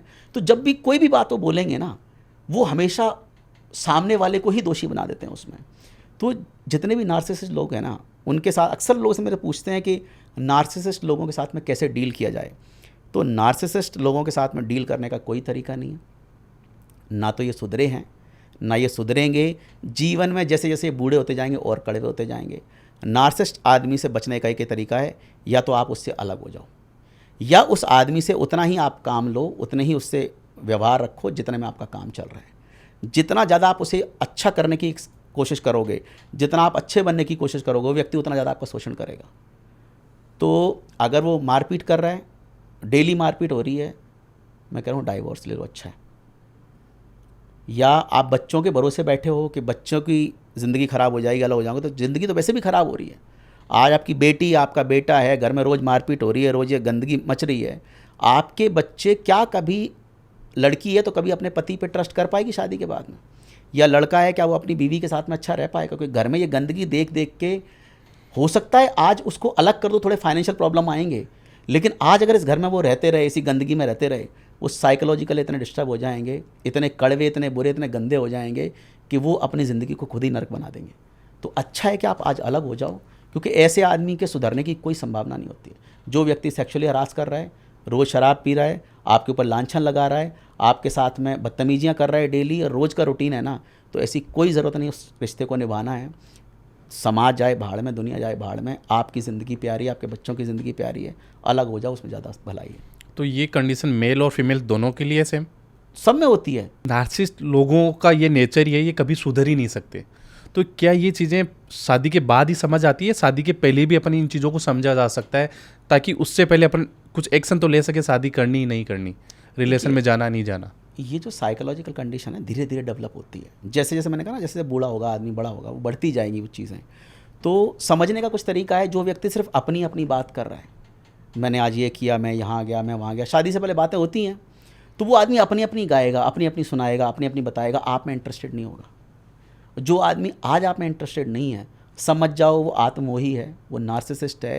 या कई लोग होते हैं शादी के पहले, तुमने ये सूट क्यों पहना, तुमने ये फ़ोटो क्यों डाली, तुमने ये स्टोरी क्यों लगाई, उसका नंबर डिलीट करो, उसको ब्लॉक करो, जो ऐसी बातें करते हैं ना, ये समझ जाओ ये नार्सिसिस्ट लोग हैं, तुमको कंट्रोल करना चाहते हैं। नार्सिसिस्ट की पहली पहचान है, वो सबको कंट्रोल करना चाहता है। नार्सिसिस्ट आदमी के पास में सिर्फ चापलूस लोग रहते हैं आसपास, भले आदमी उससे टकराते नहीं है ना, वो भले आदमी उसे रख सकता है। जो उससे दबेगा, उसकी गुलामी करेगा, उसके नार्सिसिस्ट दोस्त होते हैं। जो तमीज़ वाला होगा, तरीके वाला होगा, या जो उनसे ज़्यादा पैसे वाला होगा, उनसे ज़्यादा दिमाग वाला होगा, उससे कभी नार्सिसिस्ट की बनती नहीं। तो ये सबसे पहली निशानी है। जो आदमी सिर्फ अपनी अपनी बात कर रहा है, आपको कंट्रोल करने की कोशिश कर रहा है, हाथ जोड़ लो, अगर ज़िंदगी बचानी है ना, ऐसे आदमी से शादी मत करो। भले तुम्हारी एंगेजमेंट हो गई हो, भले तुम्हारी कल शादी हो, आज तोड़ दो, वो ठीक है, क्योंकि शादी वैसे भी टूटनी है तुम्हारी। स्वामी जी, जैसे आपने बताया कि उनसे डिवोर्स ले लेना चाहिए, और कोई सोल्यूशन नहीं है, ना वो सुधरेंगे ना कभी सुधर पाए, बात हो गई। जब एक कपल्स के अंदर अनबन स्टार्ट होती है, झगड़े स्टार्ट होते हैं, तो वो कोर्ट कचहरी तक कैसे पहुंच जाते हैं? उससे पहले उनके वो सुलझा भी तो सकते हैं आपस में बातचीत करके, तो कैसे वो सुलझ नहीं पाते और एक डिवोर्स का मोड़ ले लेते हैं? देखिए, शादी जो है ना, शादी सिर्फ एक टेक्निकल टर्म नहीं है, ना ये साइकोलॉजिकल टर्म है, ना ये सोशल टर्म है। शादी का मतलब है दो लोगों का कनेक्शन। कनेक्ट आप हुए नहीं हो, साथ फेरे लेने से, मंगलसूत्र पहनाने से, या सिंदूर मांग में भरने से कोई पति पत्नी नहीं बन जाता है। पति पत्नी का मतलब है आप दोनों की एक आइडेंटिटी हो गई, आप जीवन भर के लिए जुड़ गए। अब आपके सुख दुख, आपकी परेशानियाँ, सब चीज़ साथ साथ में चलनी है। अब समस्या क्या होती है कि शादी में दो लोग कनेक्ट तो हुए नहीं हैं। आप एक अलग आइडेंटिटी हो, वो अलग आइडेंटिटी है। आप अपने एक लिस्ट लेके बैठे हो कि पति ऐसा होना चाहिए, पत्नी अपनी लिस्ट लेके बैठी है कि पति ऐसा होना चाहिए। अब वहाँ पे क्या है कि कनेक्शन हुआ नहीं है, उससे पहले आपने कमियाँ, बुराइयाँ ये सब चालू कर दी कि वो ऐसे उठता है, ऐसे बैठता है, बात करने की तमीज़ नहीं है, सबके सामने मुझे ऐसे बोल देता है। ऐसे ही पत्नी की है कि ये तो घर वालों से नहीं बना के रख रही है, पापा मम्मी का ध्यान नहीं रखती है, तमीज़ से बात नहीं करती है, कोई आ जाता है तो तरीके से उनके साथ में बैठती नहीं है, शादी ब्याह में जाते हैं वहाँ पे इसका बिहेवियर अच्छा नहीं है। तो एक दूसरे से इतना कुछ आपकी चीज़ें बिगड़ने लगती हैं, क्योंकि बननी कुछ है ही नहीं है, कनेक्ट हुए नहीं हो, डिसकनेक्शन पहले से चालू कर दिया आपने। तो क्या है कि जब तक आपके पास में, पहले क्या होता था, ऑप्शन नहीं होते थे। पहले पता था कि डाइवोर्स का कोई ऑप्शन ही नहीं है। जैसी भी है, आपको जब पता है ना कि मेरे पास एक ही चेयर है, मुझे इसी पे बैठना है, तो यहाँ अगर कील होगी ना तो आप खिसक के बैठ जाओगे, क्योंकि आपके पास ऑप्शन नहीं है। जब आपके पास 10 चेयर है ना, तो उसको 1 मिनट में हटा के आप दूसरी चेयर ले आओगे। तो क्या है कि पहले ऑप्शन नहीं होते थे, आजकल ऑप्शन है। तो क्या होता है, लोगों को पड़ी नहीं है कनेक्ट होने की। भाई आप कनेक्ट तब हो गए ना जब आपका कोई ऑप्शन ही नहीं है कि यही मेरा पति है, यही मेरा भगवान है, यही मेरा ईश्वर है। पहले यही तो था, दिमाग में एक चीज़ इस हिसाब से सेट होती थी कि एक पति है, एक पत्नी, इसी के साथ जीवन करना है। तो अब ऑप्शन हो गया। जब आपका ऑप्शन है ना, तो आप बहुत सारी एक्सपेक्टेशन, बहुत सारे एक सपनों का संसार लेके बैठे होते हो कि ऐसी बीवी होनी चाहिए, ऐसा राजकुमार आएगा सफ़ेद घोड़े पे बैठ के। तो वो जो राजकुमार की जो आपने परिकल्पना करी थी, वो राजकुमार तो आया नहीं, ये आपके पास में राक्षस आ गया, जिसको ना बैठने का ढंग है, ना खाने का ढंग है, ना बात करने का ढंग है, ना जिसकी पर्सनैलिटी अच्छी है, ना 4 पैसे कमा के सही से ला रहा है, ना मेरी इच्छाएं पूरी कर रहा है। तो आपको चिढ़ होने लगती है कि जो मेरे सपनों के राजकुमार की जगह थी ना, वहाँ पे राक्षस आके बैठ गया। तो आप शुरू से चिढ़ हो रही है उससे, ठीक है। अब आपके पास यहाँ से चीज़ें बिगड़ना चालू होती हैं। पति पत्नी में कमियां निकाल रहा है, पत्नी पति में कमियां निकाल रही है। धीरे धीरे करके समस्या अब यहाँ और क्या होती है, दोनों लोग जो बातें शिकायतें एक दूसरे से थी, जो चीज़ें एक दूसरे से कनेक्ट करनी थी, जो चीज़ें एक दूसरे से क्लैरिफाई करनी थी, कन्फ्रंट करनी थी, वो बातें फैमिली तक पहुँच जाती हैं। अगर आपकी बीवी कुछ कमी कर रही है, आपने ससुराल फ़ोन कर दिया, आपकी बेटी तो ऐसी है, उसको बात करने की तमीज़ नहीं है, 8 बजे उठती है, किसी का लिहाज नहीं करती है, तो क्या हुआ, आपने जो बात आपस में होनी थी वहाँ पहुँच गई। या वो जो लड़की है उसने अपने घर पे बता दिया मेरा पति तो ऐसा है, वो तो ऐसा करता है, वो तो वैसा करता है। वहाँ से ससुर का फ़ोन आया लड़के के पास में, दामाद जी आप मेरी बेटी के साथ ऐसा कर रहे हो, उसको परेशान कर रहे हो। अब उस लड़के का ईगो हर्ट हो गया कि ये तो मेरी कमियां बता रही है, ये तो हमारे बदनामी कर रही है, तो मेरी बेइज्जती कर रही है। तो क्या हुआ, जो चीज़ें आप दोनों के बीच में क्लैरिफाई होनी थी, देखो शादी में झगड़ा 2 लोगों का है, सॉल्व भी 2 लोग करेंगे। एक दूसरे से जो शिकायतें हैं वही आप पूरी करोगे, एक दूसरे के लिए जो भी ग्रजेज हैं, जो भी एक्सपेक्टेशन है, वो आप ही तो पूरे करने वाले हो। विवाद तो आप लोगों के बीच में है। पिताजी क्या कर लेंगे उसमें, मम्मी क्या कर लेंगी उसमें, आपका भाई आपके बहन क्या कर लेंगे। मे बी आज आपके पति ने कुछ कर दिया, आपका भाई आएगा 2-4 थप्पड़ मार के चला जाएगा आपके पति को। क्या उससे आपके रिलेशन ठीक हुए? क्या वो व्यक्ति जिससे आपने शादी करी, साथ आपका बुढ़ापा कटना है, आज आपने अपने भाई से उसको पिटवाया है, क्या वो चीज़ कभी उसके दिमाग से कभी निकलेगी? तो क्या हुआ, आपने जो चीज़ें आपस में सुलझनी थी वो आपने पूरे संसार में, पूरे मोहल्ले में जाके सुना दी। पड़ोसियों से बातें हो रही हैं, दोस्तों से बातें हो रही हैं, मेरा पति तो ऐसा है, वो तो ऐसा है, वो तो ऐसा करता है। वो अपनी पत्नी की गा रहा है। बेडरूम तक की बातें लोग अपने घरों में शेयर कर देते हैं। मेरे पास केसेस आते हैं कि अरे मेरे पति ने मेरी सास को बता दिया कि तो ऐसा करती है, ऐसा करती है। हमारे बेडरूम की बातें क्यों बताईं, हमारी इंटीमेसी की बातें क्यों बताईं? अरे उनके बीच में तो कुछ हुआ ही नहीं है। सास को पता है इनके बीच में कुछ हुआ नहीं है, तो बताओ। ससुर को पता है कि इनके बीच में कुछ हुआ नहीं है। तो ये जो चीज़ें हैं जो आपस में सुलझनी थी, वो जब बाहर जाएंगी तब रिश्ते खराब होते हैं। अब क्या है, जब बाहर चली गई ना, तो आपका पहले जो एक दूसरे से कनेक्शन था, अब उस कनेक्शन के बीच में पूरा संसार आ गया। तो जब आप संसार में हो तो क्या है, आपका ईगो सुपर ईगो। अब आपको बीवी पसंद है, आप उससे प्यार करते हो, उसकी आपको नीड है, आप उसको नहीं छोड़ सकते, कोई बात नहीं, लेकिन वो सब चीज़ों पे आपका ईगो सुपर ईगो हावी हो जाएगा। अब आपको संसार को ये प्रूव करना है कि ये औरत तो मेरे पैर की जूती है, मैं इससे दबने का नहीं हूँ। तो क्या होगा, आप कोर्ट कचहरी में उसको खींचोगे, उसकी बदनामी करोगे, उसके साथ में मारपीट करोगे। क्यों करोगे? क्योंकि अब जो दुनिया में पहुंच गया है ना कि ये तो अपनी बीवी से दब गया, तो ऐसा है, तो अब दुनिया को प्रूव करेगा कि मैं तो राजा हूँ इसका, ये मेरी गुलाम है। वही औरत दुनिया में प्रूव करेगी कि ये आदमी बुरा है, ये ऐसा है, ये कड़वा है, ये टॉक्सिक है, ये नार्सिसिस्ट है।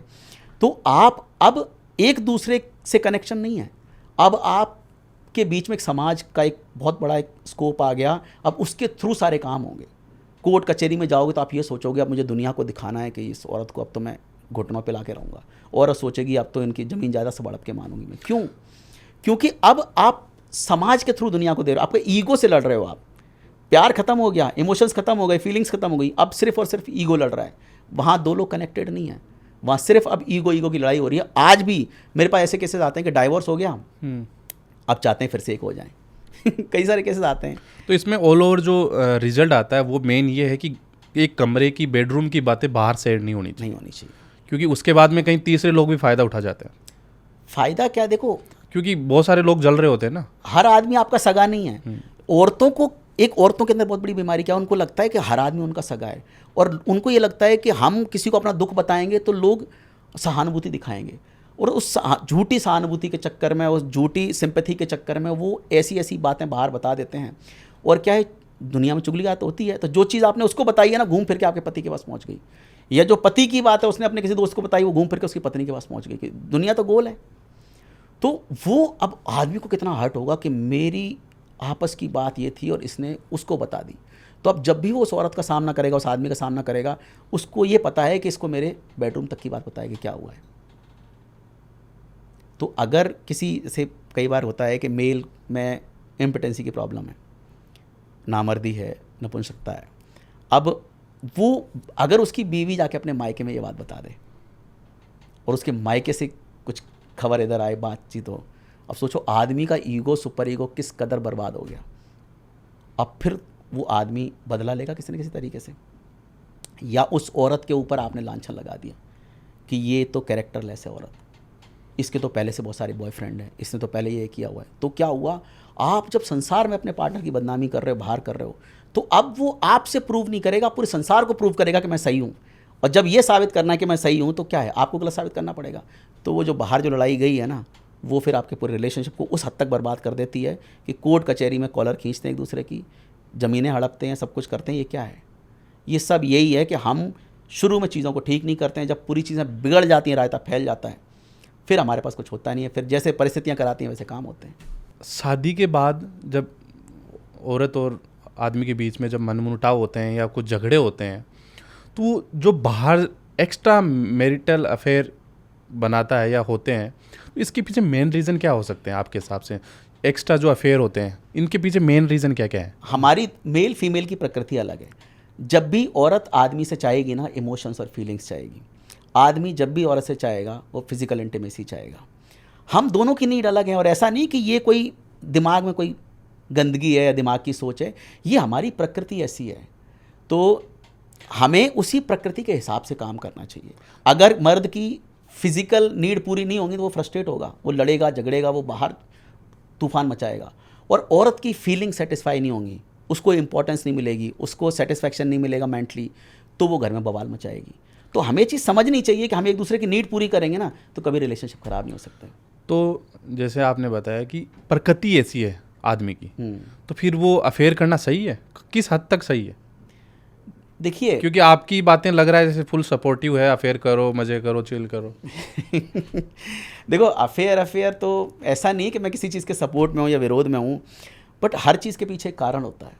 तो एक बार तो पहले तो मैं ये बोलूँगा कि ये हमारी प्रकृति है कि हम किसी सुंदर चीज़ को देख के उसकी तरफ अट्रैक्ट होते हैं। कई बार सेक्सुअली अट्रैक्ट होते हैं, कई बार हम सिर्फ आँखों के सुख के लिए, नैन सुख के लिए किसी को देखते हैं या उसको एडमायर करते हैं। तो ये हमारी प्रकृति है। आपकी प्रकृति आपको उधर लेके जाएगी। मैंने अगेन दो चीज़ें हैं, लिबिडो और आपका ईगो, सुपर ईगो। लिबिडो आपको आकर्षित करेगा अच्छी लड़कियों की तरफ, अच्छे लोगों की तरफ, उसके साथ सेक्सुअली अट्रैक्ट करेगा, आपको उधर कनेक्ट करेगा। लेकिन यहाँ पे द्वंद्व होगा आपके ईगो में और आपके लिबिडो में। ईगो आपको बोलेगा नहीं यार, मेरी बीवी को मैं प्यार करता हूँ, मेरा परिवार है, मेरे बच्चे हैं, मुझे ये काम नहीं करना है। तो इन दोनों के बीच में जिसको आपने सपोर्ट किया वो हावी है।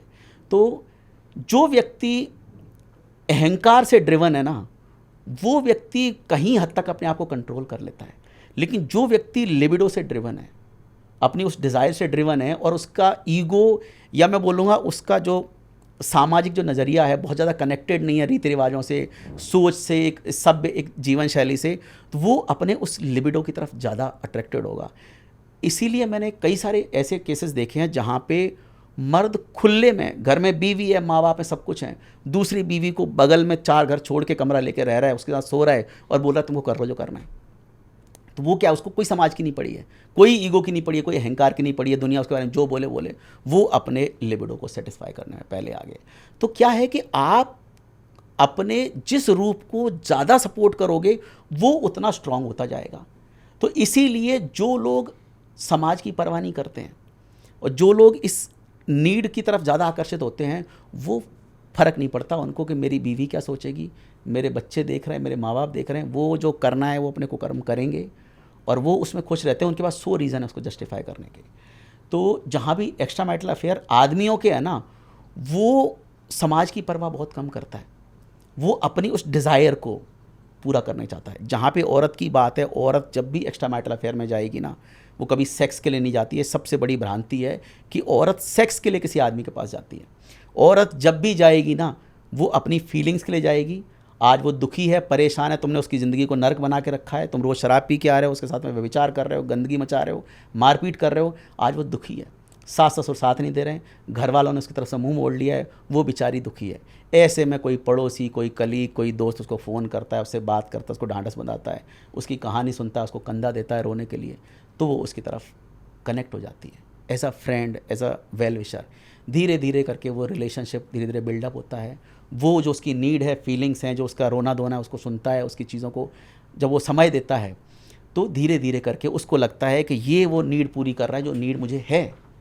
तो असल में धीरे धीरे करके वो उसकी तरफ आकर्षित होती है। फिर मे भी एक समय ऐसा आता है कि शायद फिजिकल इंटीमेसी भी उनकी हो जाए, क्योंकि आप किसी व्यक्ति से कनेक्ट हुए। क्यों कनेक्ट हुए? क्योंकि इधर से डिस्कनेक्शन है। तो आज अगर किसी आदमी की औरत अगर दूसरे के पास जा रही है ना, तो आपके अंदर भी कोई कमी होगी, तब वो औरत किसी दूसरे के पास जा रही है। इतना बड़ा रिस्क एक आदमी ले सकता है, क्योंकि वो बाहर जा रहा है, उसको ज़्यादा फर्क नहीं पड़ रहा है ना, दुनिया उसको बहुत देखती है। औरत जब घर से निकलती है ना, पूरे मोहल्ले की नज़र रहती है। जब वो औरत इतना बड़ा डिसीजन लेगी, जब इतना बड़ा कदम उठाएगी, तो उसके पास में बहुत स्ट्रॉन्ग रीज़न होंगे।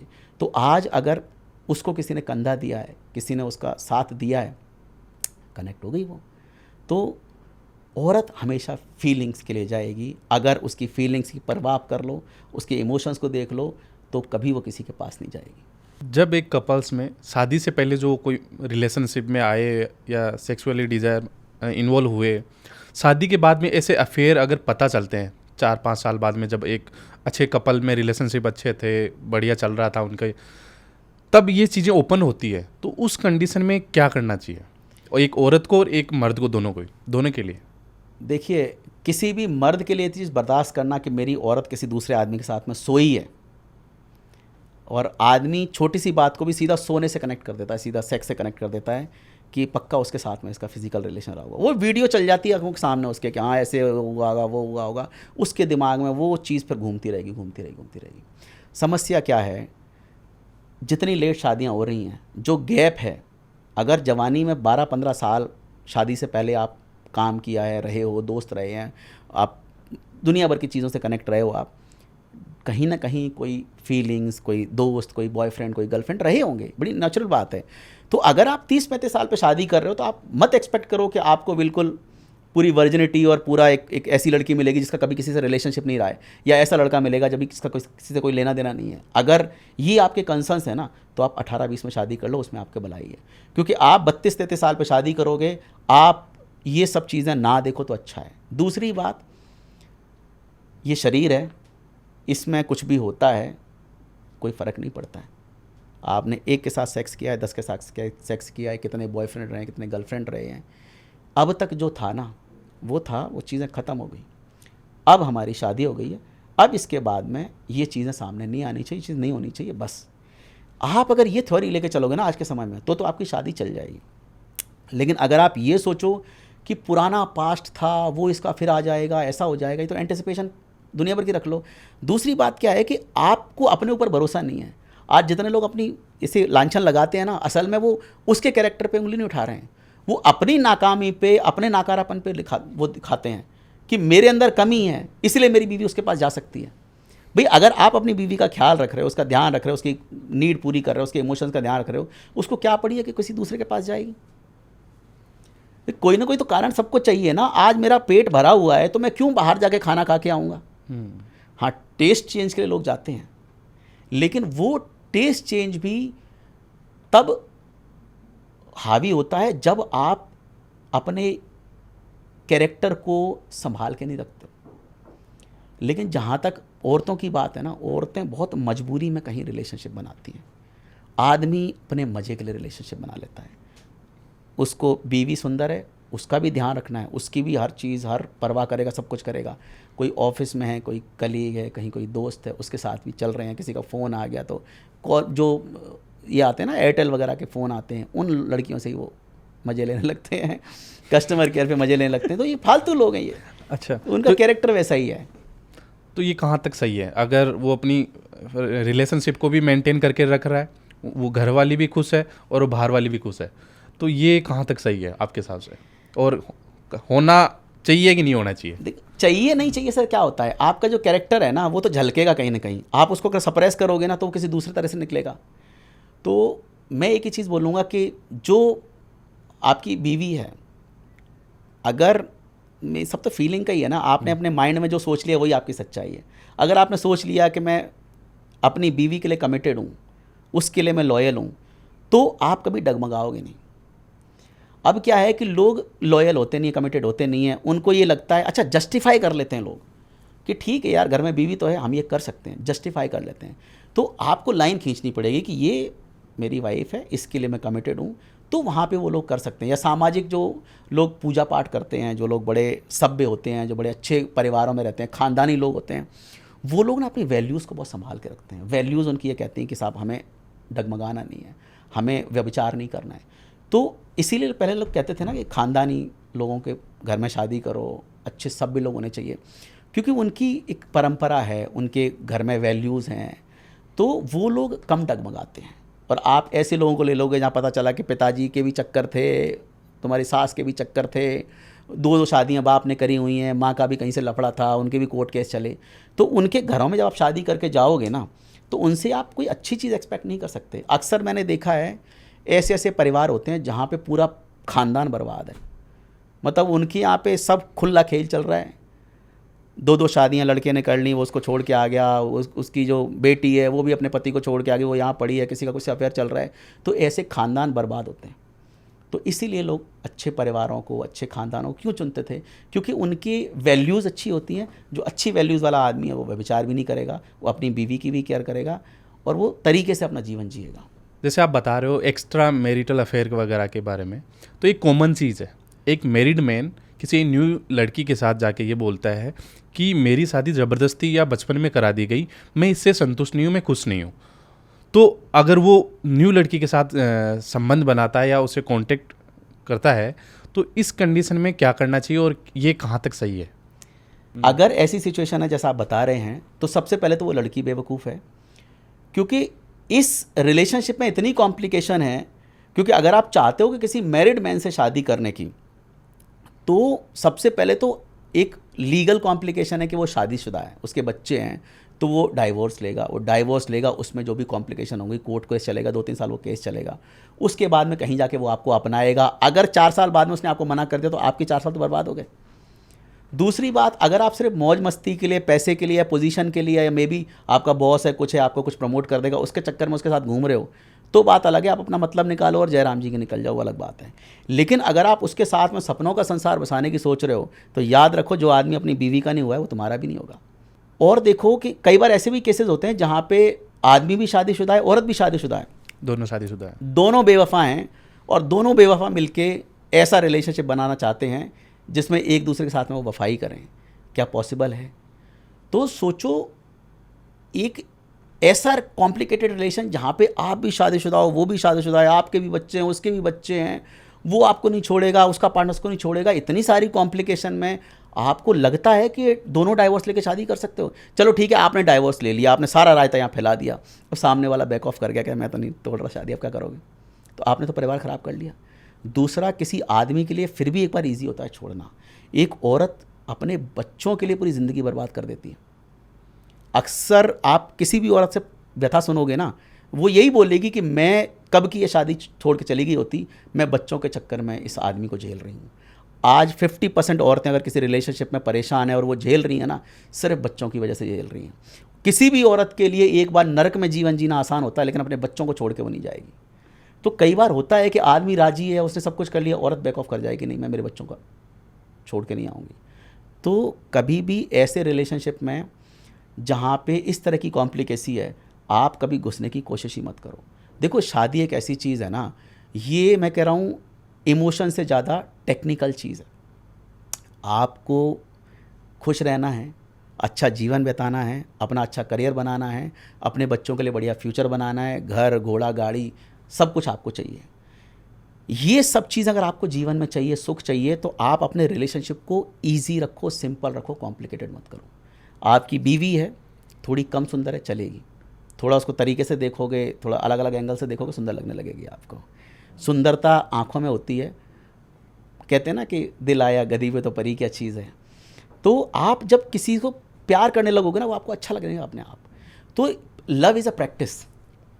तो जब भी आदमी को किसी रिलेशनशिप में हैं और उसको अपने जीवन को सुखी बनाना है, सबसे पहले तो एक चीज़ है कि ये मेरी बीवी है, ये बहुत सुंदर है, बड़ी प्यारी है, बड़ी लवली है, इसके अलावा कोई मेरे जीवन में नहीं है।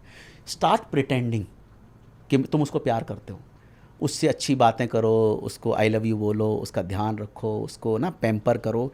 धीरे धीरे करके आपके अंदर अपने आप वो लव वाली फीलिंग आ जाएगी। It's a practice.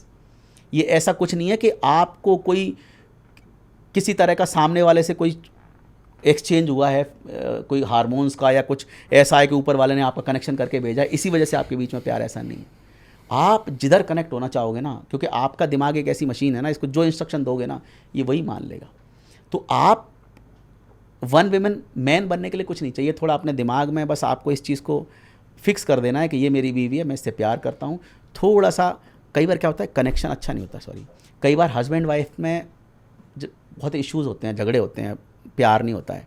तो वहाँ पे क्या है कि जो भी पार्टनर जो ये सुन रहा है, मैं उसको यही बोलूँगा कि आपको भले प्यार नहीं है आज, स्टार्ट प्रिटेंडिंग। कहते हैं ना, fake it till you make it.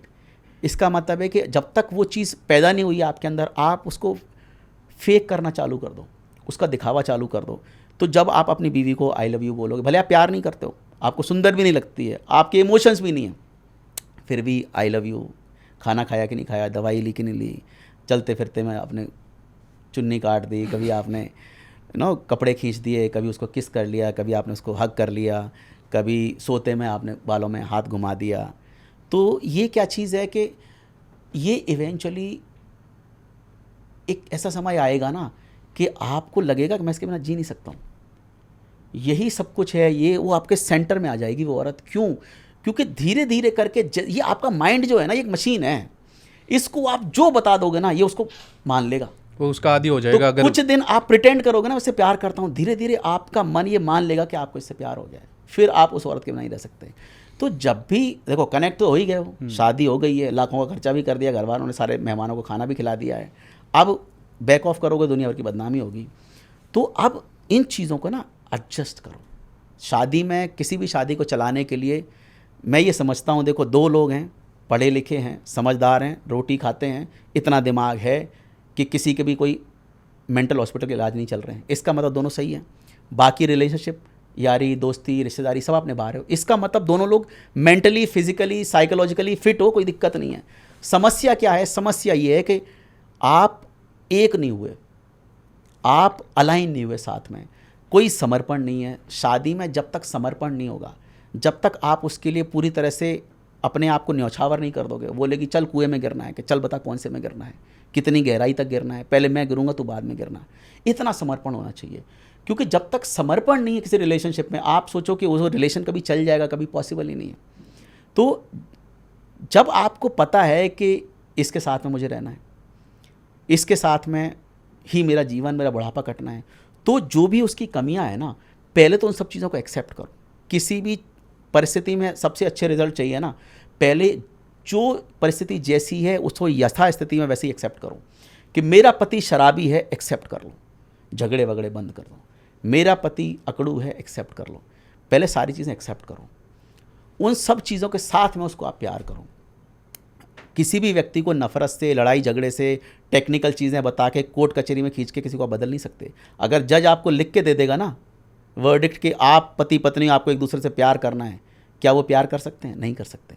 तो प्यार कब करेंगे? जब आप एक दूसरे को सच में समर्पण दोगे, प्यार करोगे, तभी तो प्यार होगा। तो आप दोनों लोग, जब पर्पस दोनों का एक ही है कि हमारी शादी अच्छी चले, वन साइड होगा, दोनों साइड होना चाहिए। मैं आपसे बात कर रहा हूँ तो मैं आपको ही बोल सकता हूँ, सामने वाले को थोड़ी बोलूँगा मैं। तो क्या है, ताली दोनों हाथ से बजेगी, लेकिन पहले एक ताली को तो उठना पड़ेगा। आप अपने तरफ का देखो, कोई भी रिलेशनशिप है ना, कोई भी चीज़ है, उसमें आप अपने हिस्से का जब कर लोगे ना, सामने वाले की तरफ से अपने आप को समर्पण आने लगता है। देखो, आप किसी को गाली दोगे, सामने वाला अपोज करेगा। किसी को थप्पड़ मारोगे, शायद आपको थप्पड़ मारेगा। आप किसी को प्यार करोगे, कोई आपको रोकेगा। किसी की केयर करोगे, कोई आपको रोकेगा। किसी का हाथ पकड़ के चूमोगे, आपकी बीवी आपको रोकेगी? नहीं रोकेगी। तो प्यार से तो किसी को परहेज नहीं है। तो सामने वाला गलत कर रहा है, फिर भी आप उसके लिए अच्छे हो। सामने वाला आपको गालियां दे रहा है, फिर भी आप उसका हालचाल पूरे हो, उसके दवाइयाँ लेके आ रहे हो।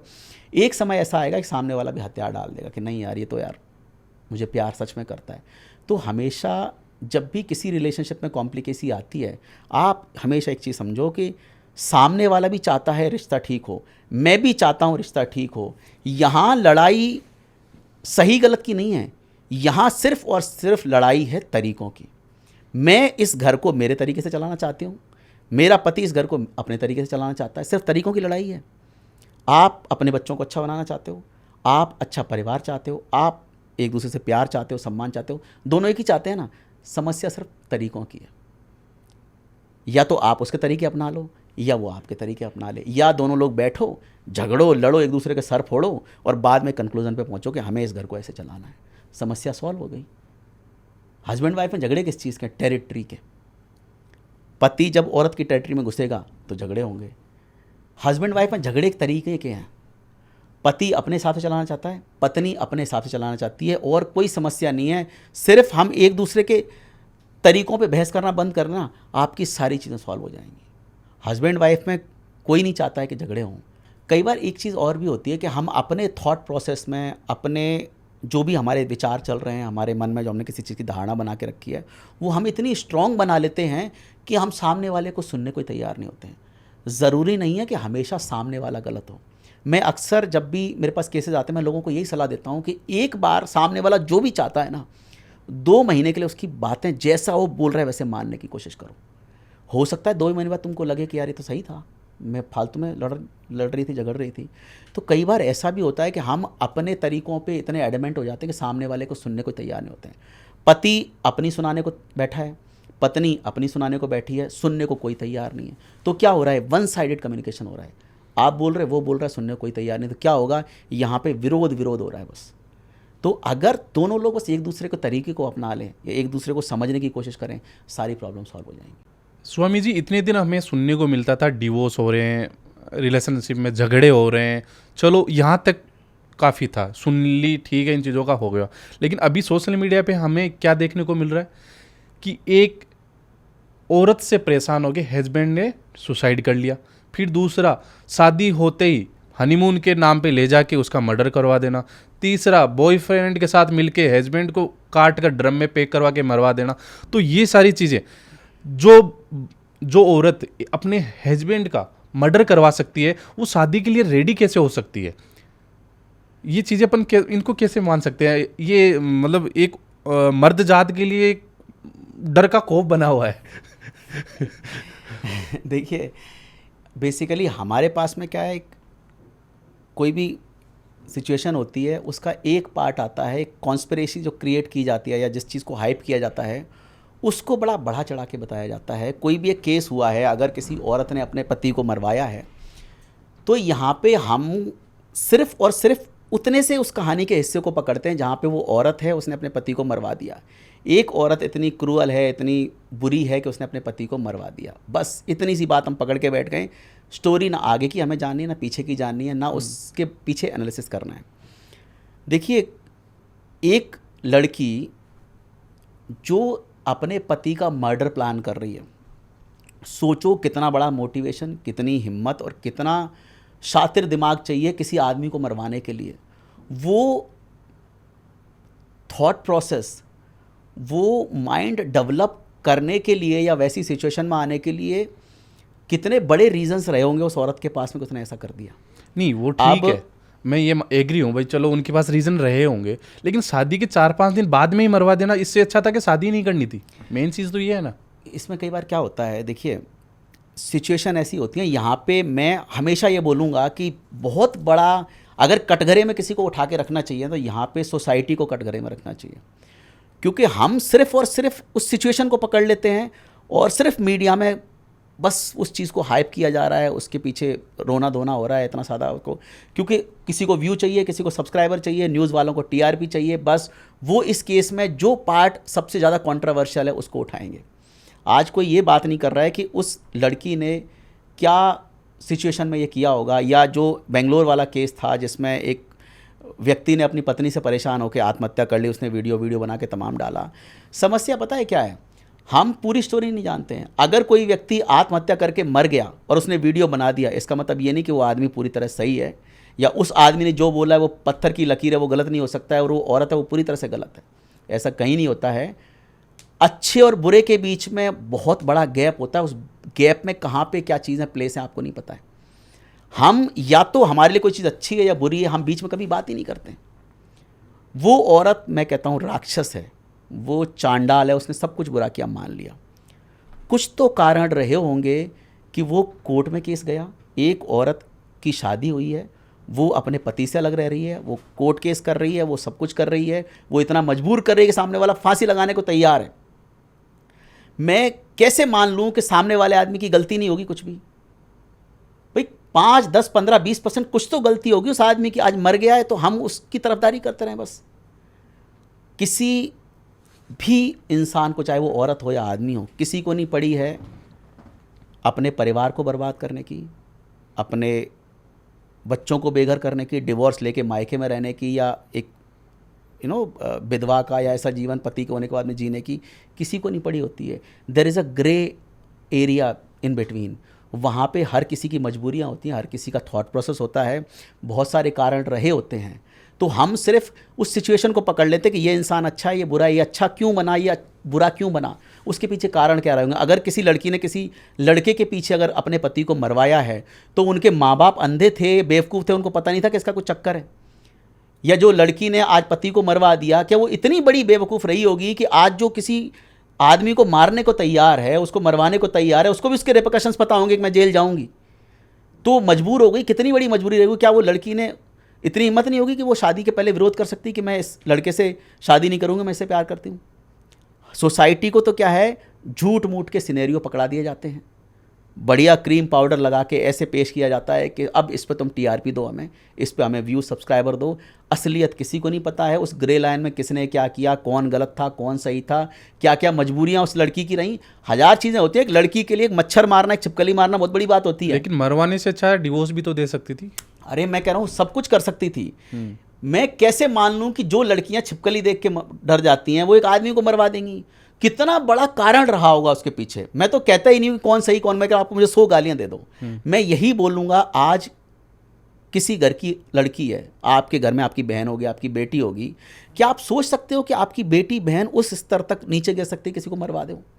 हाँ, जो कॉकरोच से डरती हो वो बड़े पढ़े लिखे समाज में रहने वाले लोग, एक अच्छे घरों में रहने वाले लोग, खानदानी लोग अगर ऐसा कर रहे हैं, उसके पीछे कितनी टॉक्सिसिटी, कितनी बड़ी मोटिवेशन रहा होगा वैसा करने के लिए। तो ये हम यहाँ पे आज के समय में समस्या क्या है कि सोसाइटी बदल गई है, नॉर्म्स बदल गए हैं, हमारे आसपास का माहौल बदल गया है, हमारे बूढ़े लोग, घर के लोग जो आज मुखिया बन के बैठे हैं वो बदलने को तैयार नहीं है। तुमको पता है तुम्हारी लड़की का किसी से अफेयर है, वो उससे प्यार करती है, वो शादी उससे करना चाहती है, तुम ज़बरदस्ती उसकी गर्दन पकड़ के उसकी शादी करवा रहे हो, तुम ज़बरदस्ती उसको मजबूर कर रहे हो दूसरे लड़के से शादी करने के लिए। तो आज गलती किसकी बोलोगे आप? भाई माँ बाप भी तो बेवकूफ़ी करी उन्होंने। अगर उसको नहीं करनी थी शादी, ऐसा नहीं विरोध नहीं किया होगा उसने, माँ बाप ने ज़बरदस्ती कराई होगी। या वो जो बेंगलोर वाला केस हुआ उसमें जो हुआ, तो कहीं ना कहीं उस औरत का भी बयान आया कि मेरे साथ में गलत व्यवहार करते थे, मारते पीटते थे, मुझे उसके बारे में ये झूठी बातें बोली गई। कुछ ना कुछ तो रीज़न रहे होंगे। कोई आदमी इतना बेवकूफ़ नहीं होता कि इस हद तक नीचे गिर जाए कि ऐसा कर ले। तो मैं यही बोलूँगा कि हम एक दूसरे पे लांछन लगाने की जगह, या उसमें जो भी कल्प्रेट है, जो दोषी है, उस को कटघरे में रखने से पहले अपने आप को झांकें। सारी गलती सोसाइटी की है। हम अगर तरीके से अपने बच्चों को उतना स्पेस दे दें कि वो अपने मन की बात बता सकें, वो इतना बड़ा एक्शन लेने से पहले अपने माँ बाप को ये बोल सकें कि आपने ये जो डिसीजन लिया है, ये डिसीजन मेरे लिए सही नहीं है, मैं इस डिसीजन को नहीं मान सकती, या मैं नहीं मान सकता हूँ। अगर आप बच्चों को गैप नहीं दे रहे हो, उनकी बात नहीं सुन रहे हो, आज उनको अपनी मर्ज़ी से कहीं भी पटक रहे हो, कहीं भी गलत जगह शादी करा रहे हो, तो उसमें उस बच्चे से ज़्यादा, उस लड़के लड़की से ज़्यादा उन माँ बाप का दोष है जो आज ज़बरदस्ती बच्चों को मजबूर करते हैं। जब कोई बच्ची एक कम एज के अंदर किसी से प्यार करने लग जाती है और वो घर वालों को चलो बता दे भाई मैं इससे प्यार करती हूँ, मेरी इनसे शादी करवा दो, बट वो लड़का वेल सेटल नहीं है, वो पढ़ाई कर रहा है, उसकी कोई जॉब वॉब नहीं है, तो एक परिवार कैसे उसकी शादी करवा सकता है जब वो सेटल ही नहीं है? तो उसकी बेटी कैसे खुश रह सकती है, कैसे वो डिसीजन ले से? देखिए, अगर सरकार आज कहती है कि 18 साल पे बच्चे बालिग हैं, वो अपने डिसीजन ले सकते हैं, वो चाहें किसी से शादी कर सकते हैं, चाहें घर छोड़ सकते हैं, जो मर्जी हो वो कर सकते हैं, आप रोक नहीं सकते हो। माँ बाप की समस्या है कि वो कंट्रोल करना चाहते हैं। आज जो भी वो, लेकिन बच्ची का डिसीजन गलत भी तो हो सकता है। वो अरे गलत हो सही हो, आप मालिक नहीं हो बच्चों के, समझो बात को। आप बच्चों के मालिक नहीं हो। 18 साल की लड़की है, लड़का है, उनको अपने हिसाब से करने दो, कुएं में गिरेंगे गिरने दो, आपका आउटलुक नहीं है। आप देखो क्या होगा जब भी आप कंट्रोल करने की कोशिश करोगे किसी को भी। और ऐसी बात नहीं है, कई बार ऐसा भी होता है कि लड़के अच्छे होते हैं, मेरे पास ऐसे ऐसे केसेस आते हैं, सेम समाज है, सेम जाति बिरादरी है, लड़का अच्छा पढ़ा लिखा है, लेकिन माँ बाप नहीं है तैयार, वो अपने हिसाब से शादी करना चाहते हैं। लड़के लड़की मरने को तैयार, आज क्या होता है, माँ बाप इस कदर खिलाफ हो जाते हैं लव मैरिज के कि जो ट्रेनों से कटते हैं बच्चे, जो लोग फांसियों पे लटकते हैं, दुनिया भर के केसेस आते हैं, राजस्थान में तो खूब होता है, लोग फांसियों पे लटक जाते हैं, पेड़ों पे टंग जाते हैं जाके। वो लोग किस हद तक मजबूर हो जाते हैं अपने माँ बाप की वजह से कि उनको मरना पड़ता है। तो आपको समझना पड़ेगा, समाज बदल रहा है, दुनिया बदल रही है, लोगों के थॉट प्रोसेस बदल रहे हैं। आप अगर नहीं बदलोगे तो ऐसे होंगे काम। भाई आज वो अगर एक दूसरे को नहीं मारेंगे तो खुद मर जाएंगे, फांसी लगा लेंगे। भाई अगर आप चाहते हो कि वो फांसी ना लगाएं तो जो वो डिसीजन लेना चाहते हैं बालिग हैं, ठीक है, सोसाइटी में दुनिया आप थोड़ा आपका मजाक उड़ाएगी, आपके ऊपर ताने कसे जाएंगे, लेकिन जब आपके बच्चे फांसी लगा लेंगे, मर जाएंगे, या एक दूसरे के साथ में मर्डर वर्डर ऐसे कुछ कर देंगे, तब उसका जो दंश होगा वो भी तो आपको झेलना पड़ेगा। तो आप थोड़ा सा, हमें सॉफ्ट रहना चाहिए, थोड़ा इजी गोइंग रहना चाहिए। ठीक है यार, अब बच्चे नहीं मान रहे हैं, ठीक है, सोसाइटी में थोड़ा मुंह छुपा के चल लेंगे, करने दो इनको अपनी मर्जी। सर मेरे कमेंट सेक्शन में एक क्वेश्चन बहुत ज़्यादा लेडीज़ पूछती है। उनका कहना ये होता है कि हमारा रिलेशन पहले अच्छा चल रहा था, हम बढ़िया खुश रह रहे थे, बट किसी ने कुछ करवा दिया मेरे हस्बैंड पे, उसके बाद वो ना मेरी बात सुनता है, ना मेरे से सही बात करता है, वो ज़्यादातर बाहर ही रहता है, किसी और के साथ अफेयर है।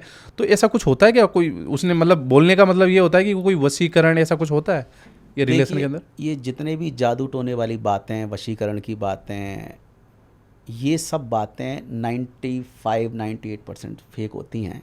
हमारी समस्या क्या है कि हम जिम्मेदारियों से, जवाबदेही से बचने के लिए अपनी रिस्पॉन्सिबिलिटी को दूसरे के ऊपर शिफ्ट करना चाहते हैं। तो आप किसी आदमी के ऊपर शिफ्ट करोगे तो वो विरोध करेगा, तो उसके फिर जवाब भी देने पड़ेंगे। तो हम क्या है, ईजी वे आउट निकालते हैं। वहाँ पे दो चीज़ें आती हैं, एक है भगवान, दूसरा है जादू टोना। ये आपको वापस रिस्पॉन्ड नहीं करेंगे, आपसे क्लैरिफिकेशन नहीं मांगेंगे। तो आप बोलोगे कि मेरी कुंडली में ये था, मुझे तो काल सर्प दोष था, मेरे में तो मांगलिक थी, ऐसे शादी हो गई, वैसे हो गई। आप अपनी जिम्मेदारियों से बचोगे कि मेरी शादी इसलिए नहीं टूटी कि मैं गलत थी, या इसलिए नहीं टूटी कि मैं गलत था, मैं मारपीट करता था, मैं शराब पी के आता था। हम अपने ऊपर लेंगे ही नहीं, हम वहाँ पे इन चीज़ों को दोष देते हैं, जादू टोने को। ठीक है। दूसरा क्या है कि ये जादू टोना वगैरह जो भी चीज़ें हैं, पहले तो मैं मानता नहीं कि कुछ हो सकता है। कोई भी किसी आदमी, मेरे ऊपर करा दो जादू टोना, या मेरे ऊपर कुछ असर हो जाए, ये सब जादू टोना उन लोगों के दिमाग की पैदाइश है जो दिमागी तौर पे थोड़े लो हैं, जो डिप्रेस्ड हैं। आप अक्सर देखोगे जिन पे माताएं आती हैं ना, ये सब डिप्रेस लोग मिलेंगे, जो जिनको कभी कोई मेंटल प्रॉब्लम रही होगी, जिनके कभी इलाज चले होंगे, अक्सर उनको माताएं आती हैं, उनके ऊपर देवता आते हैं, वो छलांगे लगा लगा इनमें मंदिरों में, इन सब प्रोग्रामों में वो चलते हैं। क्योंकि ये कोई ऐसा नहीं कि कोई तीसरी शक्ति है, ये आपके अंदर का जो पागलपन है वही उछल उछल के छलांगे मारता है। तो जिन लोगों को लगता है ना कि किसी ने जादू टोना करा दिया, कुछ करा दिया, वो क्या है, सिर्फ रिस्पॉन्सिबिलिटी, जिम्मेदारी से बचने के लिए। शादी आपकी है, आप शादी में हो, आपने पूरी जिम्मेदारी डाल दी जादू टोने पर, अब आप फ्री हो, कोई नहीं बोल सकता कि इसकी गलती है। अरे उसने जादू करा दिया, मेरी वो ननद है ना, उसने ताबीज़ भरा के लाई थी, उसने मंदिर में रखा था, मैंने खुद देखा था। अब आपने ये भी बोलते खुद देखा था, ताबीज़, तो इतनी सारी स्टोरी आपने कनेक्ट कर दी। अब आप तो बच गए कि ऐसे मेरी गलती नहीं, इसकी गलती है। असल बात यह है, अगर जादू टोने होते ना तो अंबानी अडानी जैसे लोगों को कब का लोग जादू टोना करके अपने बस में कर चुके होते, सारी दौलत लूट चुके होते। ये सब लोअर मिडिल क्लास लोगों की ये दिमाग की पैदाइश है। हमें कुछ करना है नहीं है, हरामखोरी का हमें चाहिए, और जब हमसे कुछ नहीं होता है, जब हम चीज़ों को ख़राब कर लेते हैं, तब हमें कोई ऐसा चाहिए जिसके ऊपर हम डाल सकें। तो ज्योतिष, भगवान, तंत्र मंत्र, जादू टोना, हमें यही मिलता है। तो ये कोई कुछ चीज़ नहीं होती है, ना कोई किसी का घर तोड़ सकता है जादू टोने से। ये सिर्फ आपके दिमाग की पैदाइश है, और सिर्फ आप अपने आप को बेवकूफ़ बनाते हो पहले, फिर आप सारी दुनिया को बेवकूफ़ बनाने लगते हो कि साहब इस वजह से हुआ है। लेकिन जो तांत्रिक, अघोरी, ये जो ये दावा करते हैं, उनके बारे में आपका क्या कहना है? जो आदमी पैसे लेके जादू टोने कर रहा है, उनके अंदर कोई शक्ति थोड़ी होगी। मेरे पास में खूब सारे फ़ोन आते हैं, स्वामी जी मैं मुझे से शादी करनी है, अब मैं चाहूँ तो मैं भी बेवकूफ़ बनाने लगूँ कि लाओ 10,000 रुपये दो, मुझे पूजा करनी है, ये ताबीज़ भरना है, ये मंत्र पढ़ना है, ये करना है, मैं भी ऐंठ सकता हूँ। तो जो आदमी आज लालच से आपसे पैसा ऐंठने के लिए आपको विधियाँ बता रहा है, आपको तंत्र मंत्र करा रहा है, बोल रहा है मैं बलि दूंगा, ये करूँगा, वो करूँगा, आप 50,000 दे भी दोगे, आपको पता है कि बलि दी, आपको पता है उसने पूजा की, आपको पता है उसने कोई ताबीज़ भर के कोई कुछ तंत्र मंत्र किया। ये सब ठग चोर बेईमान बैठे हुए हैं, ये सिर्फ आपका पैसा लूटने के लिए हैं। कोई तंत्र मंत्र, कोई जादू टोने में इतनी शक्ति नहीं है कि जो एक मेंटली फिट आदमी को या औरत के ऊपर कोई भी असर कर सके। ये सब बेमतलब की बातें हैं। आप जिस पे विश्वास करोगे ना वही आपकी सच्चाई बन जाएगी। अगर आप मानने लगोगे ना भूत प्रेत होते हैं तो आपको चलते फिरते में भूत प्रेत दिखेंगे। अगर आप मानने लगोगे कि जादू टोना होता है तो आप कहीं पूजा का सिंदूर भी देखोगे ना, आपको लगेगा मेरे ऊपर किसी ने जादू करा दिया। कहीं कटा हुआ नींबू भी देखोगे, किसी ने जूस बना के डाला होगा, किसी ने शिकंजी बनाई होगी, वो भी आपको लगेगा कोई मेरे ऊपर तंत्र मंत्र करके गया है। क्योंकि आपके दिमाग में जो कचरा भरा है ना वही आपकी सच्चाई है। तो ये मैं कहता हूँ जो लोग ऐसी बातें करते हैं ना, किसी का घर तंत्र मंत्र से नहीं होता है। कोई ज्योतिषी, कोई बाबा, कोई बैरागी, कोई ताबीज, कोई भभूति आपके शादी को ठीक नहीं कर सकती है। पति पत्नी दो लोग फैक्टर हैं। आप ही अपनी शादी को बना सकते हो, आप ही बिगाड़ सकते हो। तीसरा कोई नहीं जो आपकी शादी को बचा सके। तो बेमतलब के बाबाओं के चक्कर में पड़ना बेकार है, बेमतलब के जादू टोनों में, ज्योतिषियों में पड़ना बेकार है। आप अपने रिश्ते को ठीक करो, एक दूसरे से बैठो, बात करो, जो भी समस्या है उनका निदान निकालो, जो भी एक दूसरे से शिकायतें हैं बोलो, और आप एक दूसरे से अपने रिश्ते को मजबूत बनाओ, एक स्वस्थ रिश्ता बनाओ, और वो बन सकता है, कोई बड़ी बात नहीं है। यहाँ पे मैं एक केस आपको बताना चाहूँगा। सीमा हैदर को आप केस सुना होगा आपने। पाकिस्तान से वो इंडिया आई, उसके बच्चे भी थे, हस्बैंड भी था, सब कुछ बढ़िया था। यहाँ आने के पीछे रीज़न बोला कि मैं सचिन से प्यार करती हूँ। तो इसमें क्या है, ये प्यार था, अट्रैक्शन था, या उनका बॉन्डिंग सही नहीं था? पता नहीं, देखो बाहर के लोग हैं क्या, कुछ लोग कहते हैं कि वो जासूस है और कुछ लोग कहते हैं कि वो प्यार के लिए आई। अभी आप ही बताओ, उसके बच्चे हैं, उसका पति है, जो अपने पति की नहीं हुई, अपने बच्चों की नहीं हुई, अपने देश की नहीं हुई, सब छोड़ छाड़ के यहाँ पे किसी ऐसे अपने से 10 साल 12 साल छोटे आदमी के साथ में रहने आई है। तो ये तो मानसिक रोगी है वो, कि उसको ये 10 साल छोटा लड़का ही जम रहा है और अपने बच्चों को छोड़ के आई है। तो ऐसे पागल लोगों के बारे में कमेंट करना, उनकी बातें करना तो बेवकूफ़ी है। हमारे देश के मीडिया को और सोशल मीडिया को ऐसे ही कचरा चाहिए, उस कचरे को परोस के लोगों को लगता है कि हम कुछ टीआरपी बटोर लेंगे। तो ये बेवकूफ़ी, ऐसे लोगों को मुझे लगता नहीं हमें कोई तवज्जो भी देनी चाहिए। स्वामी जी, इतनी देर चलो अपन ने कुछ प्रॉब्लम्स के बारे में बातें की, बहुत सारी चीज़ें हुई, लेकिन अब हम बात करते हैं इन चीज़ों का सॉल्यूशन क्या है। तो मैं कुछ पॉइंट है जो कमेंट्स में ही आते रहते हैं, इनका क्या कर सकते हैं? एक extra marital affair free, toxic life free जीने के लिए इसका बेस क्या होना चाहिए? एक हैप्पी लाइफ जीने के लिए मेन बेस क्या है? थोड़े बेवकूफ़ बन जाओ। देखो, ज़्यादा समझदार बनोगे तो रिश्ता ख़राब होगा। थोड़े बेवकूफ़ बनो, सामने वाला गलती कर रहा है, कोई बात नहीं पता। देखो, आप मतलब इग्नोर करना सीखे। बचपना आपके अंदर होगा ना। देखो, एक जो आदमी की अगर मैं बात करूं, आदमी औरत के साथ में अगर बच्चा है ना, अटखेलियां कर रहा है, वो अपने सारे मैच्योरिटी, सारी समझदारी, सारा ज्ञान कमरे के बाहर छोड़ के अगर अपनी बीवी के पास आता है ना, उसका रिश्ता कभी ख़राब नहीं होगा। अगर आप एक किसी कंपनी के सीईओ हो, कहीं मैनेजर हो, कहीं कोई आप सरकारी अधिकारी हो, वो बन के बीवी के पास जाओगे ना, कभी आपका रिश्ता नहीं चल सकता है। थोड़े से बेवकूफ़ बनो, थोड़े से नादान बनो, थोड़े से इमेच्योर बनो, थोड़ी सी अटखेलियाँ करो, थोड़ा सा ना बचपना आपके अंदर होगा ना, आपका रिश्ता कभी ख़राब नहीं होगा। क्योंकि वो आदमी जब भी औरत के पास जाएगा ना, वो जैसे अपनी माँ के साथ में जो उसका संबंध है, वैसा अगर बच्चा बन के रहेगा ना, तो बड़ा प्यार रहेगा उनमें। और अगर आप ज़्यादा समझदार बनो ना, तो कभी आपका रिश्ता नहीं चल सकता है। और वहीं एक औरत है, वो जब भी अपने पति के साथ में अच्छा रिश्ता सोचे, हमेशा ये याद रखे कि पति हमेशा ईगो से ड्रिवन होता है। कोशिश करो उसका ईगो हर्ट ना हो। कमरे में आप कुछ भी कर दोगे, सब चल जाएगा। पब्लिकली, समाज के सामने, परिवार के सामने कभी उसकी इंसल्ट, कभी ऐसी बात नहीं बोलनी। कभी आपके बीच में कोई अनबन हुई है, पब्लिकली उसको कभी नहीं बोलना। अगर वो आपने बोल दिया ना, तो आपका रिश्ता वो ईगो खा जाएगा। कोशिश करो अपने पति को पब्लिकली सम्मान करो। रूम के अंदर कुछ भी हो रहा हो, पब्लिकली आपको एकदम हैप्पी लाइफ मैरिज ही दिखानी। रिस्पेक्ट, आदमी को रिस्पेक्ट चाहिए, उसका ईगो सेटिस्फाई होना चाहिए। किसी का कम होता है, किसी का ज़्यादा होता है, आदमी का ईगो सेट होता है, और वो कभी नहीं चाहेगा कि उसकी औरत पब्लिक के सामने, लोगों के सामने उसका असम्मान करे। पति पत्नी के बीच एक्सपेक्टेशन किस टाइप की होनी चाहिए एक दूसरे से? देखिए, एक्सपेक्टेशन दो तरह की होती हैं। एक होती हैं रियलिस्टिक, होती हैं अनरियलिस्टिक। अगर आपकी फाइनेंशियल एक्सपेक्टेशन अनरियलिस्टिक हैं, आपको पता है कि मेरा पति 20,000 की नौकरी करता है, आप उसको बोलो कि हमें गोवा घूमने जाना है, 1 लाख रुपये खर्चा है, 80,000 खर्चा है, वो आदमी खर्च नहीं कर पाएगा। आपको घूमने ही तो जाना है ना, तो आप घूमने पे फोकस रखो, गोवा पे फोकस मत रखो। या अगर पति है, वो अपनी बीवी से बहुत ज़्यादा एक्सपेक्ट कर रहा है कि ये सबसे दब के रहे, घर का सारा काम करे, अपनी बात भी ना बोले, मम्मी 4 बातें वो बोलें वो भी सुन ले।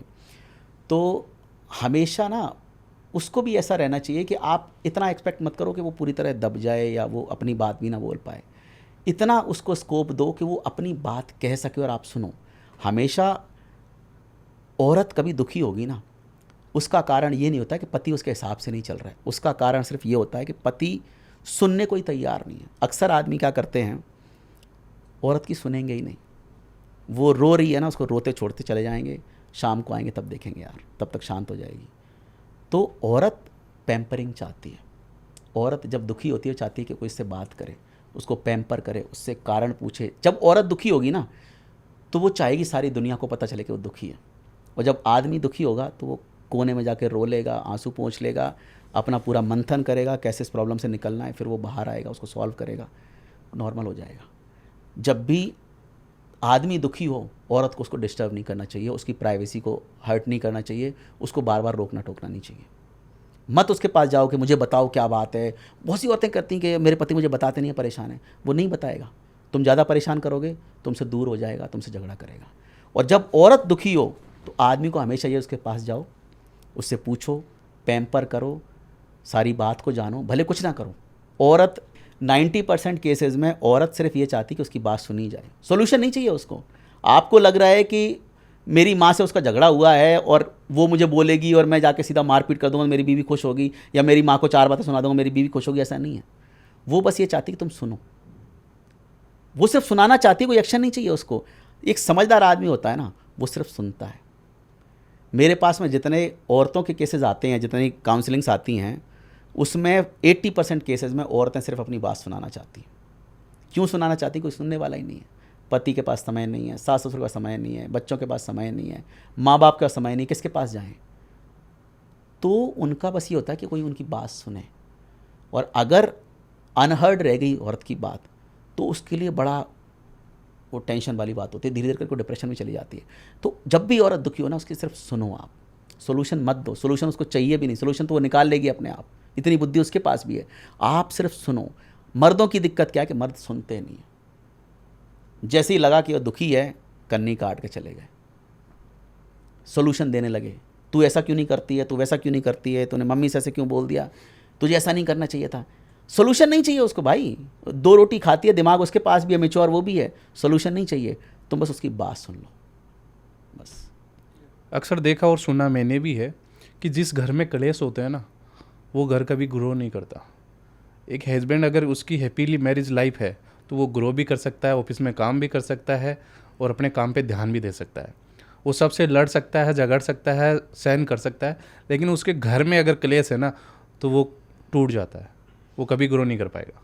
तो एक परिवार को ग्रो करने के लिए घर में शांति बनाए रखना बहुत ज़रूरी होता है।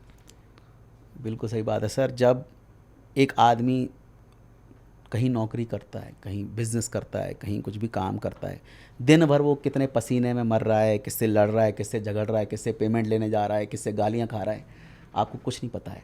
दिन भर जब आदमी थकार के आता है ना, आदमी ये चाहता है घर में सुकून हो, 2 रोटी मिले, मेरे बीवी बच्चे मेरे से अच्छी तरह बात करें, माँ बाप अच्छी तरह बात करें, ज़्यादा कुछ नहीं चाहिए उसको। अब वो घर पे आता है इतने दुखों के बाद में, चाहता है घर में आके थोड़ा सुकून मिले, माइंड को रिलीफ मिले। घर में आके अगर वही कलेश है, वही झगड़े हैं, मम्मी ने आज ऐसा कर दिया, पिताजी ने ऐसा कर दिया, और मुझे खाना नहीं खाने दिया, और उसने ऐसा कर दिया, बच्चों ने परेशान कर दिया, तो सोचो वो दिन भर परेशान होकर आया है, वो घर में सुकून चाहता है। आप तो इसी घर में हो, आपको ये टेंशन हमेशा रहेंगी, ये रोना धोना हमेशा रहेगा। सबसे पहले तो आपके पति के आते ही कचरा मत परोसो उसको। आया है, पहले उसकी सुनो कि वो क्या कहना चाहता है। हम क्या है, अपनी सुनाने में रहते हैं, उस चक्कर में रिश्ते ख़राब होते हैं। तो जो आदमी ऑफिस से निकला है घर के लिए, उसको टेंशन है कि वो बैठी होगी पूरा पिटारा लेके अभी सुनाएगी। तो जो आदमी ऑफिस से निकलते ही टेंशन लेके बैठ गया कि वो जाके बैठी होगी पूरा रायता फैलाने के लिए, तो सोचो वो ऑफिस की टेंशनों से, वहाँ के स्ट्रेस से निकला है और नए स्ट्रेस में जा रहा है वो। तो अगर वही उल्टा हो जाए कि आदमी घर से निकले और सोचे यार मेरी बीवी बैठी होगी मेरे लिए, मेरा इंतज़ार कर रही होगी, जैसे मैं दरवाज़ा खोलूँगा वो मेरा बैग वैग लेगी, हम बैठेंगे, वो पानी वानी देगी, हम खाना खाएंगे, साथ में टीवी भी देखेंगे, बच्चों के साथ में खेलेंगे, एक ये माहौल है। एक माहौल है कि घर में घुसते ही कलेश चालू हो गया, इतना लेट कहाँ हो गए, करते क्या हो तुमको कोई तरीका नहीं है, तुमने फ़ोन नहीं किया, बच्चे ऐसे कर रहे हैं वैसे कर रहे हैं, तुम्हारी मम्मी ने ऐसा कर दिया। तो घर में आते ही झगड़ा चालू हो गया। अब ये दोनों सिचुएशन है आपके पास में, इन दोनों सिचुएशनों में से कुछ भी आप अप्लाई कर सकते हो। भाई उस अच्छाई को या बुराई को अप्लाई करने के लिए आप ही दो लोगों की ज़रूरत है। तो आप म्यूचुअल बैठ के डिसाइड करो कि हमें घर में अच्छा माहौल रखना है, तो वो भी आपको करना है। तो वो दो लोग ही ज़रूरी हैं। आप अगर चाहो तो घर स्वर्ग बन जाएगा, चाहो तो नर्क बन जाएगा, सब आपके हाथ में है। आप जिस तरह से अपनी चीज़ों को डील करोगे, मैं कह रहा हूँ देखो इतना सिंपल है, आपको 1000 लोगों से डील नहीं करना है। एक पति है आपका या एक पत्नी है आपकी, बस आपको सिर्फ एक व्यक्ति को डील करना है। बस उस व्यक्ति से डील करने के 4 रास्ते, 10 रास्ते, 20 रास्ते जो भी हों, क्या आप नहीं निकाल सकते हो? जीवन उसके साथ ही कटना है, निकाल सकते हो ना। लेकिन आप अपने ईगो को लेके बैठे हो, पुराने ग्रजेस, पुराने पिटारे, पुरानी दुनिया भर की लिस्ट लेके बैठे हो कि इसने शादी में मुझे ऐसा किया था, इसने मुझे उनके सामने ऐसा बोला था। अरे भाई इतने पुराने पुराने तुम ये लेके बैठे हो, ये गड़े मुर्दे, ये खोलोगे तो बदबू ही मारेंगे ना। तो गड़े मुर्दों को गड़े रहने दो। आप जब भी आपको सुध आए ना कि रिश्ता ठीक करना है, चीज़ों को वहीं से ठीक करना चालू करो। इस घर को स्वर्ग बनाने की जिम्मेदारी सिर्फ 2 लोगों की है। वो 2 लोग बैठ के डिसाइड कर लें, कोई कुछ नहीं बिगाड़ सकता आपका। ये घर में शांति के लिए गड़े मुर्दे दबा दो, बिल्कुल, जब जब खोदोगे तब तब तबाही बदबू होगी। मारेंगे वो। सर आपने जो बताया ये इसमें हस्बैंड वर्किंग में है और वाइफ घर पे है, लेकिन अभी के टाइम देखें जो हस्बैंड भी वर्किंग में है और वाइफ भी वर्किंग में है, दोनों वहाँ काम करके थके हुए घर पे आते हैं और फिर आपस में लड़ाई करना, इसको कैसे मैनेज किया जा सकता है? देखो ये कल्चर ही बेकार है। मैं तो इस कल्चर के ख़िलाफ़ हूँ कि आप दोनों लोग नौकरियाँ कर रहे हो, बच्चे आपके नौकर पाल रहे हैं, खाना आपके काम वालियाँ बना के जा रही हैं, आप जी थोड़ी रहे हो। आप तो कोलू का बैल होता है ना, वैसे रुपए हुए हो दोनों और दोनों भाग रहे हो। तो ऐसे रिलेशनशिप में ना शांति तो हो ही नहीं सकती है, क्योंकि क्या है कि वो भी कमा के ला रही है, तुम भी कमा के ला रहे हो। यहाँ समस्या क्या होती है कि एक तो क्या है कि कोई दबने को तैयार नहीं होता है। पहले शादियाँ क्यों चलती थी? क्योंकि औरत को पता था कि मेरी तह क्या है, मैं कुछ नहीं कर रही हूँ, तो वो क्या है दब के रहती थी। हालांकि मैं उसका सपोर्ट नहीं करता हूँ। आदमी कमाता था, वो सारे डिसीजन लेता था, मेजर झगड़े नहीं होते थे। आजकल क्या है, औरत कमा रही है, आदमी भी कमा रहा है। औरत तुम्हारे बाप से नहीं दबने की, क्यों दबेगी? वो कमा के ला रही है। मतलब सबका कहना यह है कि हम सबको अपने पैरों पे खड़ा होना है, सेल्फ डिपेंड बनना है सबको। ईगो सबसे बड़ी प्रॉब्लम है। देखो जब आप कमा रहे हो तो ईगो हो जाता है, और स्पेशली जब औरत कमाती है उसको ईगो आदमी से डबल होता है, क्योंकि औरत अपनी प्रकृति के विरुद्ध काम कर रही है। समझो, आदमी का काम है कमा के लाना, सदियों से चला आ रहा है। मेल एक प्रोटेक्टर की भूमिका में है, फीमेल डिपेंडेंट की भूमिका में है, और ये प्रकृति है हमारी। हमें अगर ये लगता हो ना कि हम औरतों को दबाने की कोशिश कर रहे हैं या मैं औरतों के खिलाफ बात कर रहा हूँ, ऐसी बात नहीं है। औरत का नेचर है हस्बैंड पे डिपेंड होने का। वो हमेशा जब भी कनेक्ट आप करोगे ना, औरत को खूबसूरती से कनेक्ट करोगे, आप क्रिएटिविटी से कनेक्ट करोगे, संगीत से, अच्छाई से, सौंदर्य से कनेक्ट करोगे। औरत का ये रूप है। आदमी हार्ड वर्किंग है, रिस्पॉन्सिबल है, सिक्योरिटी वाला है, सेफ्टी वाला है, वो घर का या मुखिया है, वो सब चीज़ों को कोई भी दिक्कत आई वो आगे जाके खड़ा हो जाएगा। तो ये हमेशा से रहा है।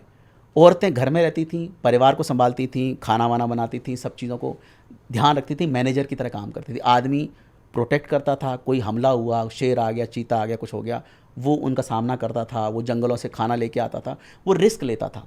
हमारी प्रकृति हमेशा से ऐसी है। जब आप अपनी प्रकृति के विरुद्ध काम करोगे, जब आदमी अपनी प्रकृति के विरुद्ध काम करेगा, वो अगर घर पे बैठ गया और औरत कमाने लगी, तो क्या हुआ? आदमी का ईगो हर्ट हो गया। औरत कमा रही तो उसका ईगो 7वें आसमान पे है, वो शादी कभी चलेगी नहीं। हमेशा हम अपनी प्रकृति के हिसाब से काम करें। मैं तो कहता हूँ, जिनको लगता है ना कि औरतें आज काम करती हैं तो वो बड़ी खुश होकर काम कर रही हैं, औरत अगर आज नौकरी करने जा रही है, किसी भी डिपार्टमेंट में काम कर रही है, वो अपनी प्रकृति के विरुद्ध काम कर रही है, वो खुश होकर काम नहीं कर रही है। मे बी तुमको एक सोशली बूस्ट मिला हो, अपने अहंकार में तुम नाच रहे हो, अलग बात है, लेकिन तुम्हारी प्रकृति नहीं है काम करने की। तुम्हारी प्रकृति है नाचने की, गाने की, खूबसूरती की, मेकअप करने की, इस सब की प्रकृति है। आदमी का काम है पैसा कमाना। तो औरत अगर कमा के भी ला रही है ना, तो वो अपनी प्रकृति के विरुद्ध काम कर रही है। तो वो देखना, जो औरतें कमाती हैं, ये कोई भी काम करती हैं ना, वो एक समय के बाद में उनका बिहेवियर देखोगे, उनका तरीका देखोगे जीवन को जीने का, वो बड़ा कठोर हो जाता है मर्दों की तरह। तो हमें पहले तो कोशिश ये करनी चाहिए कि यार 2 लोग कमा रहे हो, किसके लिए कर रहे हो, कम से कम बच्चों को तो पालो तुम। तो कोशिश करो कि ऐसा कोई काम हो कि जो आपसे रिलेटेड, टीचिंग वीचिंग करनी है या कुछ ऐसा काम है, वो मैं फिर भी समझता हूँ, जो सॉफ्ट स्किल्स हैं वहाँ पे काम करो। लेकिन बहुत ज़्यादा जैसे फ़ौज में औरतें जा रही हैं या बहुत से ऐसे जगह हैं जहाँ पे औरतें काम करती हैं, कंस्ट्रक्शन वगैरह में हैं, वो फील्ड औरतों के लिए नहीं है। जहाँ क्रिएटिविटी नहीं है, जहाँ सुंदरता नहीं है, तो क्यों फालतू में आप परेशान हो रहे हो। मेकअप करो, नाचो, डांस करो, म्यूज़िक करो, आर्ट करो, ये औरतों की फील्ड हैं। तो हमें हमेशा अपनी प्रकृति के हिसाब से काम करना चाहिए। हमें अगर औरत अगर कमाने की सोचेगी, सब करेगी, तो वो इतनी अहंकारी हो जाएगी कि वो अपने पति को किसी में नहीं गांठेगी। और यही होता है जिस वजह से आज समाज में इतना गैप बढ़ रहा है, इतने झगड़े हो रहे हैं। पहले नहीं होते थे, ऐसा नहीं कि सब दबा के अपनी औरतों को झुका के रखते थे या मारपीट करके ही रखते थे। कभी 10 में से 1-2 केसेस में होता था कि औरतों का असम्मान हो, मारपीट कर उनको दबाया जाए। लोग प्यार भी करते थे। ये तो क्या है कि जो लोग जब सोसाइटी को बुरा दिखाते तो बहुत ज़्यादा बुरा दिखा देते हैं, अच्छा दिखाएंगे तो बहुत ज़्यादा अच्छा दिखा देंगे, तुम बीच में कहीं टिकते ही नहीं हो। तो ऐसा नहीं है। सोसाइटी इतनी कभी औरतों के खिलाफ नहीं थी, औरतों का बहुत सम्मान था शुरू से ही। ये तो अब जाके हम जिधर जा रहे हैं ना, ये इतना गलत सिस्टम पैदा हो रहा है ना हमारे समाज में कि हम धीरे धीरे करके इतना बुरा समाज पैदा कर देंगे जहाँ पे ना तो बच्चों की किसी को चिंता होगी। अमेरिका में होता है ना, 17-18 साल पे बच्चे घर छोड़ के चले जाते हैं, 16 साल पे चले जाते हैं, फिर कभी 20-30 साल बाद अपने बाप को देखने आएंगे, माँ को देखने आएंगे। वो कल्चर यहाँ भी होगा, क्योंकि तुम तो कमाने में लगे हो, बच्चों का तुमसे कोई कनेक्शन नहीं है, कोई प्यार नहीं है, कोई ममता नहीं है, कोई एक दूसरे के लिए कोई कनेक्शन नहीं है, तो उनको आपसे कोई लगाव रहेगा ही नहीं। उनको जहाँ करियर मिलेगा चले जाएंगे विदेश में, जब खबर आएगी बाप मर गया, वहाँ से पैसा भेज देंगे, क्रियाक्रम कर देना। किस लिए जी रहे हो तुम? किस लिए इतना पैसा कमा रहे हो? किस लिए मर रहे हो? तुम्हारी अर्थी को भी कंधा देने वाला तुम्हारा बच्चा नहीं है, तो किस लिए तुम ये माया इकट्ठी कर रहे हो? समाज में दिखाने के लिए, दुनिया में शोशेबाजी करने के लिए, कोई मैं क्रेटा गाड़ी लेके आऊँगा, फॉर्च्यूनर लेके आऊँगा और सारे पड़ोसियों को जलाऊँगा, किस लिए कर रहे हो? ये ज़िंदगी छोटी सी मिली है, कुछ अच्छा करो अपने परिवार के लिए, समाज के लिए, इस दुनिया के लिए। ये फालतू की माया को बटोरने के चक्कर में अपनी ज़िंदगी का नाश मत करो। एक हमारे यहाँ कहते हैं 84 लाख योनियाँ हैं, 84 लाख योनियों में भटकने के बाद में ये शरीर आपको मिला है। ये माया बटोरने के लिए नहीं है। लेकिन सभी ऐसा सोचने लग जाते तो अंबानी नहीं रहता, टाटा नहीं रहता, सब फिर नॉर्मली। जिंदगियाँ थोड़ी इन लोगों की यार। अंबानी से पूछो, कभी अपने बच्चे के सर पे हाथ फेर के पूछा है कि तू कैसा है? कभी समय है उसके पास में अपने बच्चों के लिए, अपने लिए या किसी भी दूसरी चीज़ के लिए? मैं कह रहा हूँ सबसे बुरे अगर कोई लोग हैं ना, सबसे बुरी ज़िंदगी कोई जी रहे हैं, तो ये पैसे वाले लोग हैं। आप बताओ, आज आपका बच्चा IAS बनना चाहे, कोशिश कर सकता है, वो बिज़नेस करना चाहे, कर सकता है। क्या अंबानी का बेटा चाहे कि मैं ट्रैफिक पुलिस में लग जाऊँ, उसकी बहुत इच्छा हो, क्या वो कर सकता है? या वो चाहे कि मैं कोई ऐसा काम कर लूँ कि जो उसके लेवल से नीचे का हो, खूब उसकी इच्छा हो, खूब मन हो, नहीं कर सकता। वो चाहे कि मैं चित्रकार बन जाऊँ, वो चाहे कि मैं पुलिस में कांस्टेबल बन जाऊँ, क्या बन सकता है? भाई middle class, lower middle class के पास इतनी अपॉर्चुनिटी है, इतना भाग्यशाली हो, तुम्हारे पास में पूरा मैदान खुला पड़ा, तुम जो चाहो वो कर लो। लेकिन ये लोग तो अभागे हैं। आज आपका कोई मिडिल क्लास है, उसके पास साइकिल नहीं है, वो कंजूसी करके मेहनत करके साइकिल ले आएगा ना, बड़ा खुश होगा, उसका मोटिवेशन, उसका ईगो कितना ऊपर बढ़ेगा। और अंबानी का बेटा एरोप्लेन में ले आएगा तो कह रहे यार ठीक है कोई बात नहीं, 3 पहले से पढ़े थे, और आगे क्या हुआ? उनके पास में सुबह उठेंगे तो क्या मोटिवेशन है? जो दारू चाहिए वो दारू मिल जाएगी, जो खाना चाहिए वो खाना, जैसी लड़की चाहिए वैसी लड़की मिल जाएगी, जो चाहिए वो तुम्हारे 1 सेकंड में बोलने पे हाजिर है। तो तुम्हारी लाइफ में क्या मोटिवेशन है, क्या खुशी है, क्या अचीवमेंट है? एक गरीब आदमी है, उसकी चपरासी की नौकरी लग जाएगी साहब, पूरे ख़ानदान में हो तो झंडा लेके घूमेगा कि साहब हम तो बन गए कुछ। तो सोचो, हमारे पास में बहुत कुछ है जीवन में करने के लिए, इनके पास कुछ नहीं है जीवन में करने के लिए। ये सबसे अभागे लोग हैं जिनके पास बहुत कुछ है। उस लेवल पे आके काम होता है, उस लेवल पे आके जो बुद्ध ने किया, जो महावीर ने किया, क्या किया कि वहाँ से फिर वो उल्टी संन्यास ले लिया, कपड़े तक त्याग दिए, जीवन त्याग दिया, राजशाही त्याग दी, फिर ईश्वर की तरफ चल दिए। वो होता है उस पीक पे जाके। तो उस पीक पे अगर कोई है ना, तो उसके पास एक अपॉर्चुनिटी है कि सब छोड़ के अब आप उस रास्ते पे जाओ, जिस रास्ते पे आपके बहुत कुछ मिल सकता है, जो इस माया से भी बड़ा है।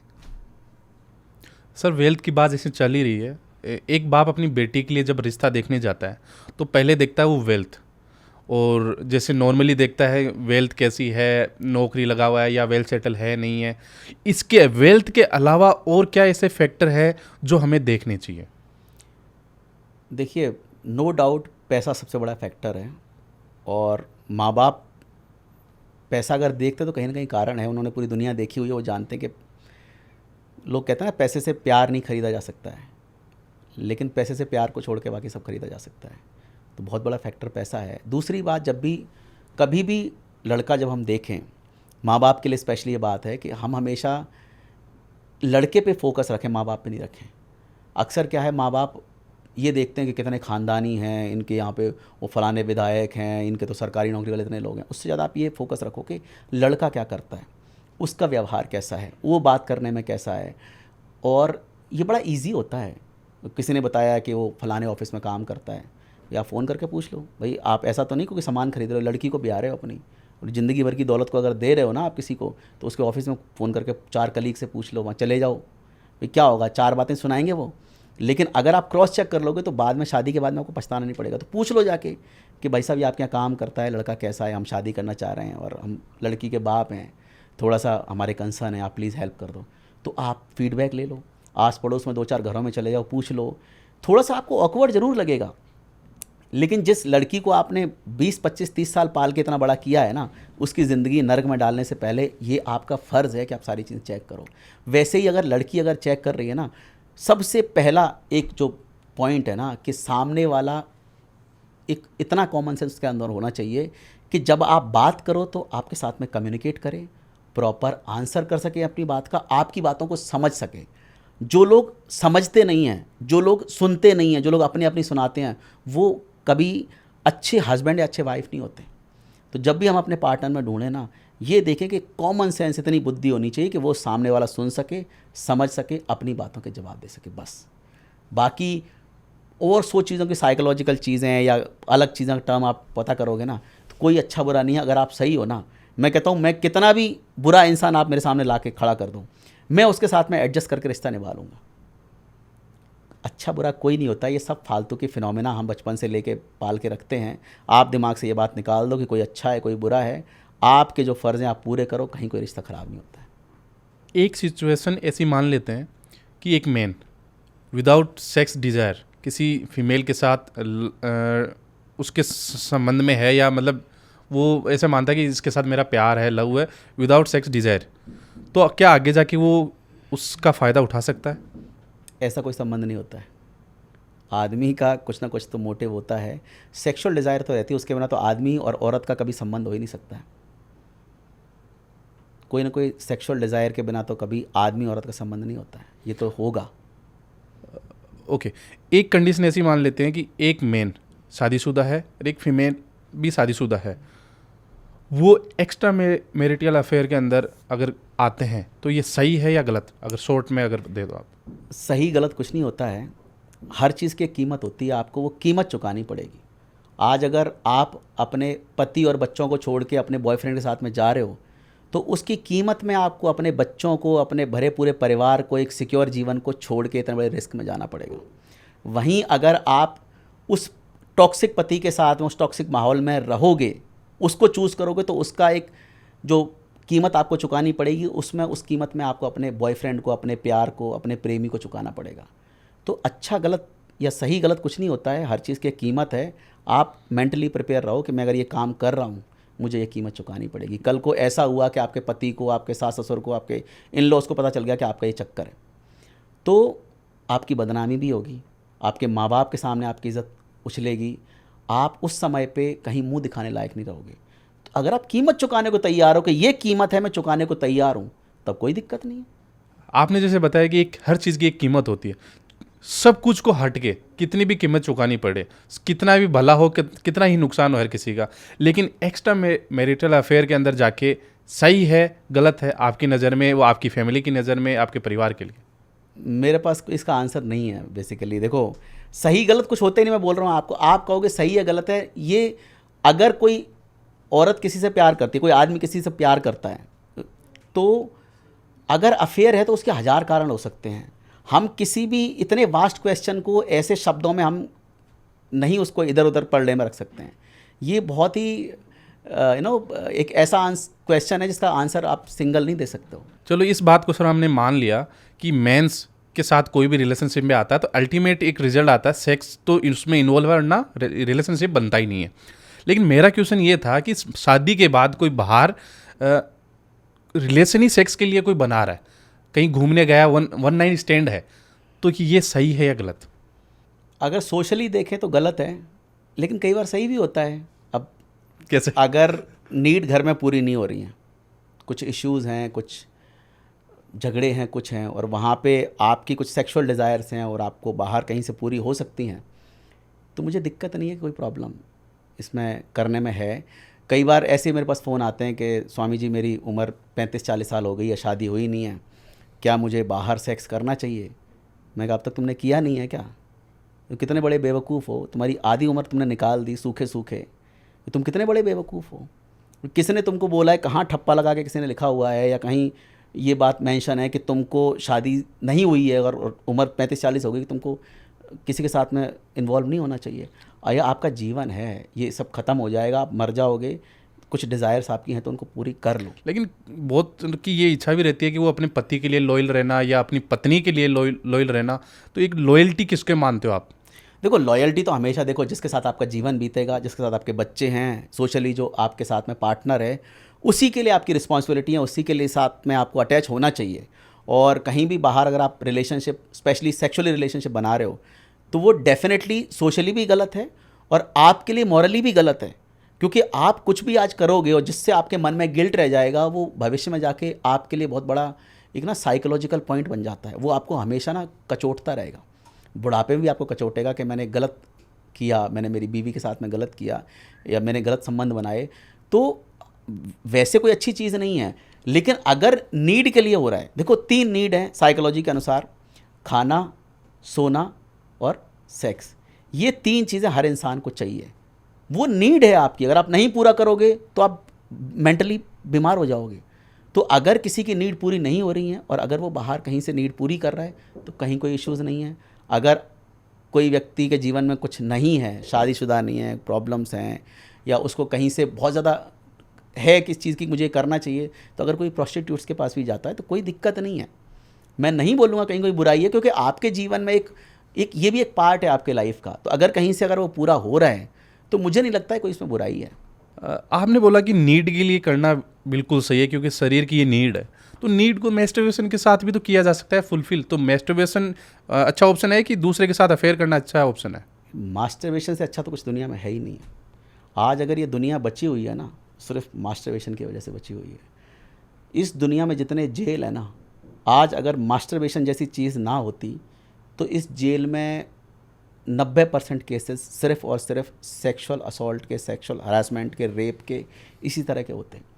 ये एक ऐसी चीज़ है जिसने इस दुनिया को ना डामाडोल होने से बचा के रखा हुआ है। वरना ये जो सेक्सुअल एनर्जी है ना, इतनी ख़तरनाक है, ये इतना बवंडर ला सकते हैं इस दुनिया में।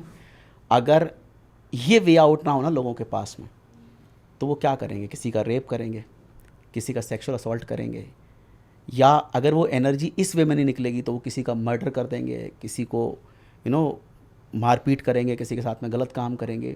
तो ये इतनी बढ़िया चीज़ है इस दुनिया में कि ये पूरी दुनिया इसी की वजह से बची हुई है। पहले देखो, लड़के क्या जानना चाहते हैं सोशल मीडिया पे, बहुत सारे गुरु है यूट्यूब पे, सोशल मीडिया पे, जो मैस्टरबेशन को कुछ गलत बताते हैं, कुछ सही बताते हैं। तो आपकी नज़र में क्या है, मैस्टरबेशन करना सही है या गलत है? पहले तो ये बताइए आप। नहीं, मास्टरबेशन में कोई दिक्कत नहीं है, ये बढ़िया चीज़ है। अगर किसी की 30-35 साल तक शादी नहीं हो रही है तो आपको क्या लगता है कि उन लोगों के जीवन में ये चीज़ नहीं है? आपकी कहीं ना कहीं वो डिज़ायर्स हैं, कहीं ना कहीं तो पूरी होंगी। अगर ऐसे नहीं होंगी तो आप किसी का रेप करोगे, या कहीं बाहर प्रोस्टिट्यूट्स के पास में जाओगे, या कहीं आस पड़ोस में किसी को छेड़ोगे। तो ये अच्छा है ना कि आपने बिना किसी को डिस्टर्ब किए अपनी उस नीड को, अपनी उस डिज़ायर को पूरा कर लिया। तो इससे बढ़िया बात क्या हो सकती है? तो मास्टरबेशन तो बहुत अच्छी चीज़ है। दूसरी बात आती है ये जो सस्ती किताबें जो मिलती हैं बस स्टैंड पे और ट्रेनों में, बसों में, जिनमें फालतू की बातें लिखी होती हैं कि कमजोरी आती है, मेमोरी लॉस होता है, आदमी को ये हो जाता है, वो हो जाता है, ये सब फालतू पागलपने की बातें हैं।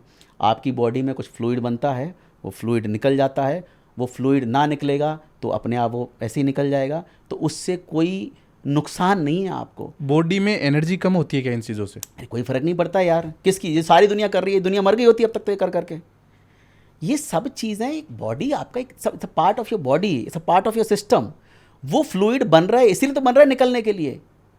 उसको स्टोर करके क्या करोगे? लोग कहते हैं कि साहब ब्रह्मचर्य ब्रह्मचर्य, ब्रह्मचर्य का मतलब है इस एनर्जी को, जो सेक्सुअल एनर्जी, उसको सही जगह ट्रांसफॉर्म करना, उसको एनर्जी को अपने भले के लिए कंज्यूम करना। लोगों को लगता है हम उस फ्लूइड को रोक लेंगे तो हमने ब्रह्मचर्य कर लिया। ये तुम्हारा पागलपन है। वो फ्लूइड जो तुम रोक रहे हो ना, वो तुम्हारे दिमाग पर चढ़ जाएगा, तुमको पागल कर देगा।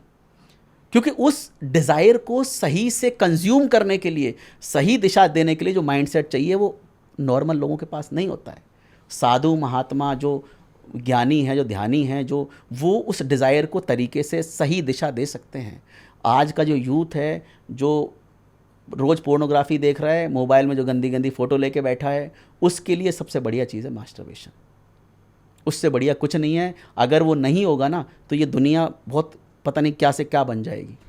तो मैस्टरबेशन मेल्स के लिए सही है या औरतों के लिए भी सही है? सबके लिए, औरतों के लिए भी सही है। अगर किसी की शादी नहीं हुई है, किसी के हस्बैंड में कोई दिक्कत है, या ये सब प्लेजर यार, और प्लेजर आपको कहीं से भी मिलता है, कैसे भी मिलता है, आपके जीवन में कुछ आनंद आता है, तो क्या दिक्कत है? तो स्वामी जी, हम पॉडकास्ट के एंड पे आ चुके हैं। काफ़ी अच्छी अच्छी बातें हमने की है, जो ऐसी बातें समाज में ना तो होती है, ना कोई पॉडकास्ट में इन चीज़ों को कवर करता है। ये वो बातें हैं जो एक घर को बचा सकती है, एक रिलेशनशिप में सुधार कर सकती है, एक आने वाले फ्यूचर को सुधार सकती है। तो काफ़ी चीज़ें सीखने को हमें भी मिली, ऑडियंस को भी मिलेगी। जो इन चीज़ों को रिलेट करेगा, जो अपनी लाइफ में इनको इन्वॉल्व करेगा, आशा है कि उनका रिलेशनशिप अच्छा हो। हम यही आशा करते हैं। और कुछ भी अगर आपको जानना हो, जो भी देख रहा है ये पॉडकास्ट, कुछ और इनसे हट के कुछ पूछना हो, तो आप कमेंट कर सकते हैं। हम आने वाले पॉडकास्ट में वो चीज़ें ज़रूर कवर करेंगे। लास्ट में सर, मैं वहीं आना चाहूँगा जहाँ से हमने पॉडकास्ट स्टार्ट किया। इंडिया में एक कहावत है कि मर्द को दर्द नहीं होता। क्या सच में मर्द को दर्द नहीं होता? मर्द को भी दर्द होता है।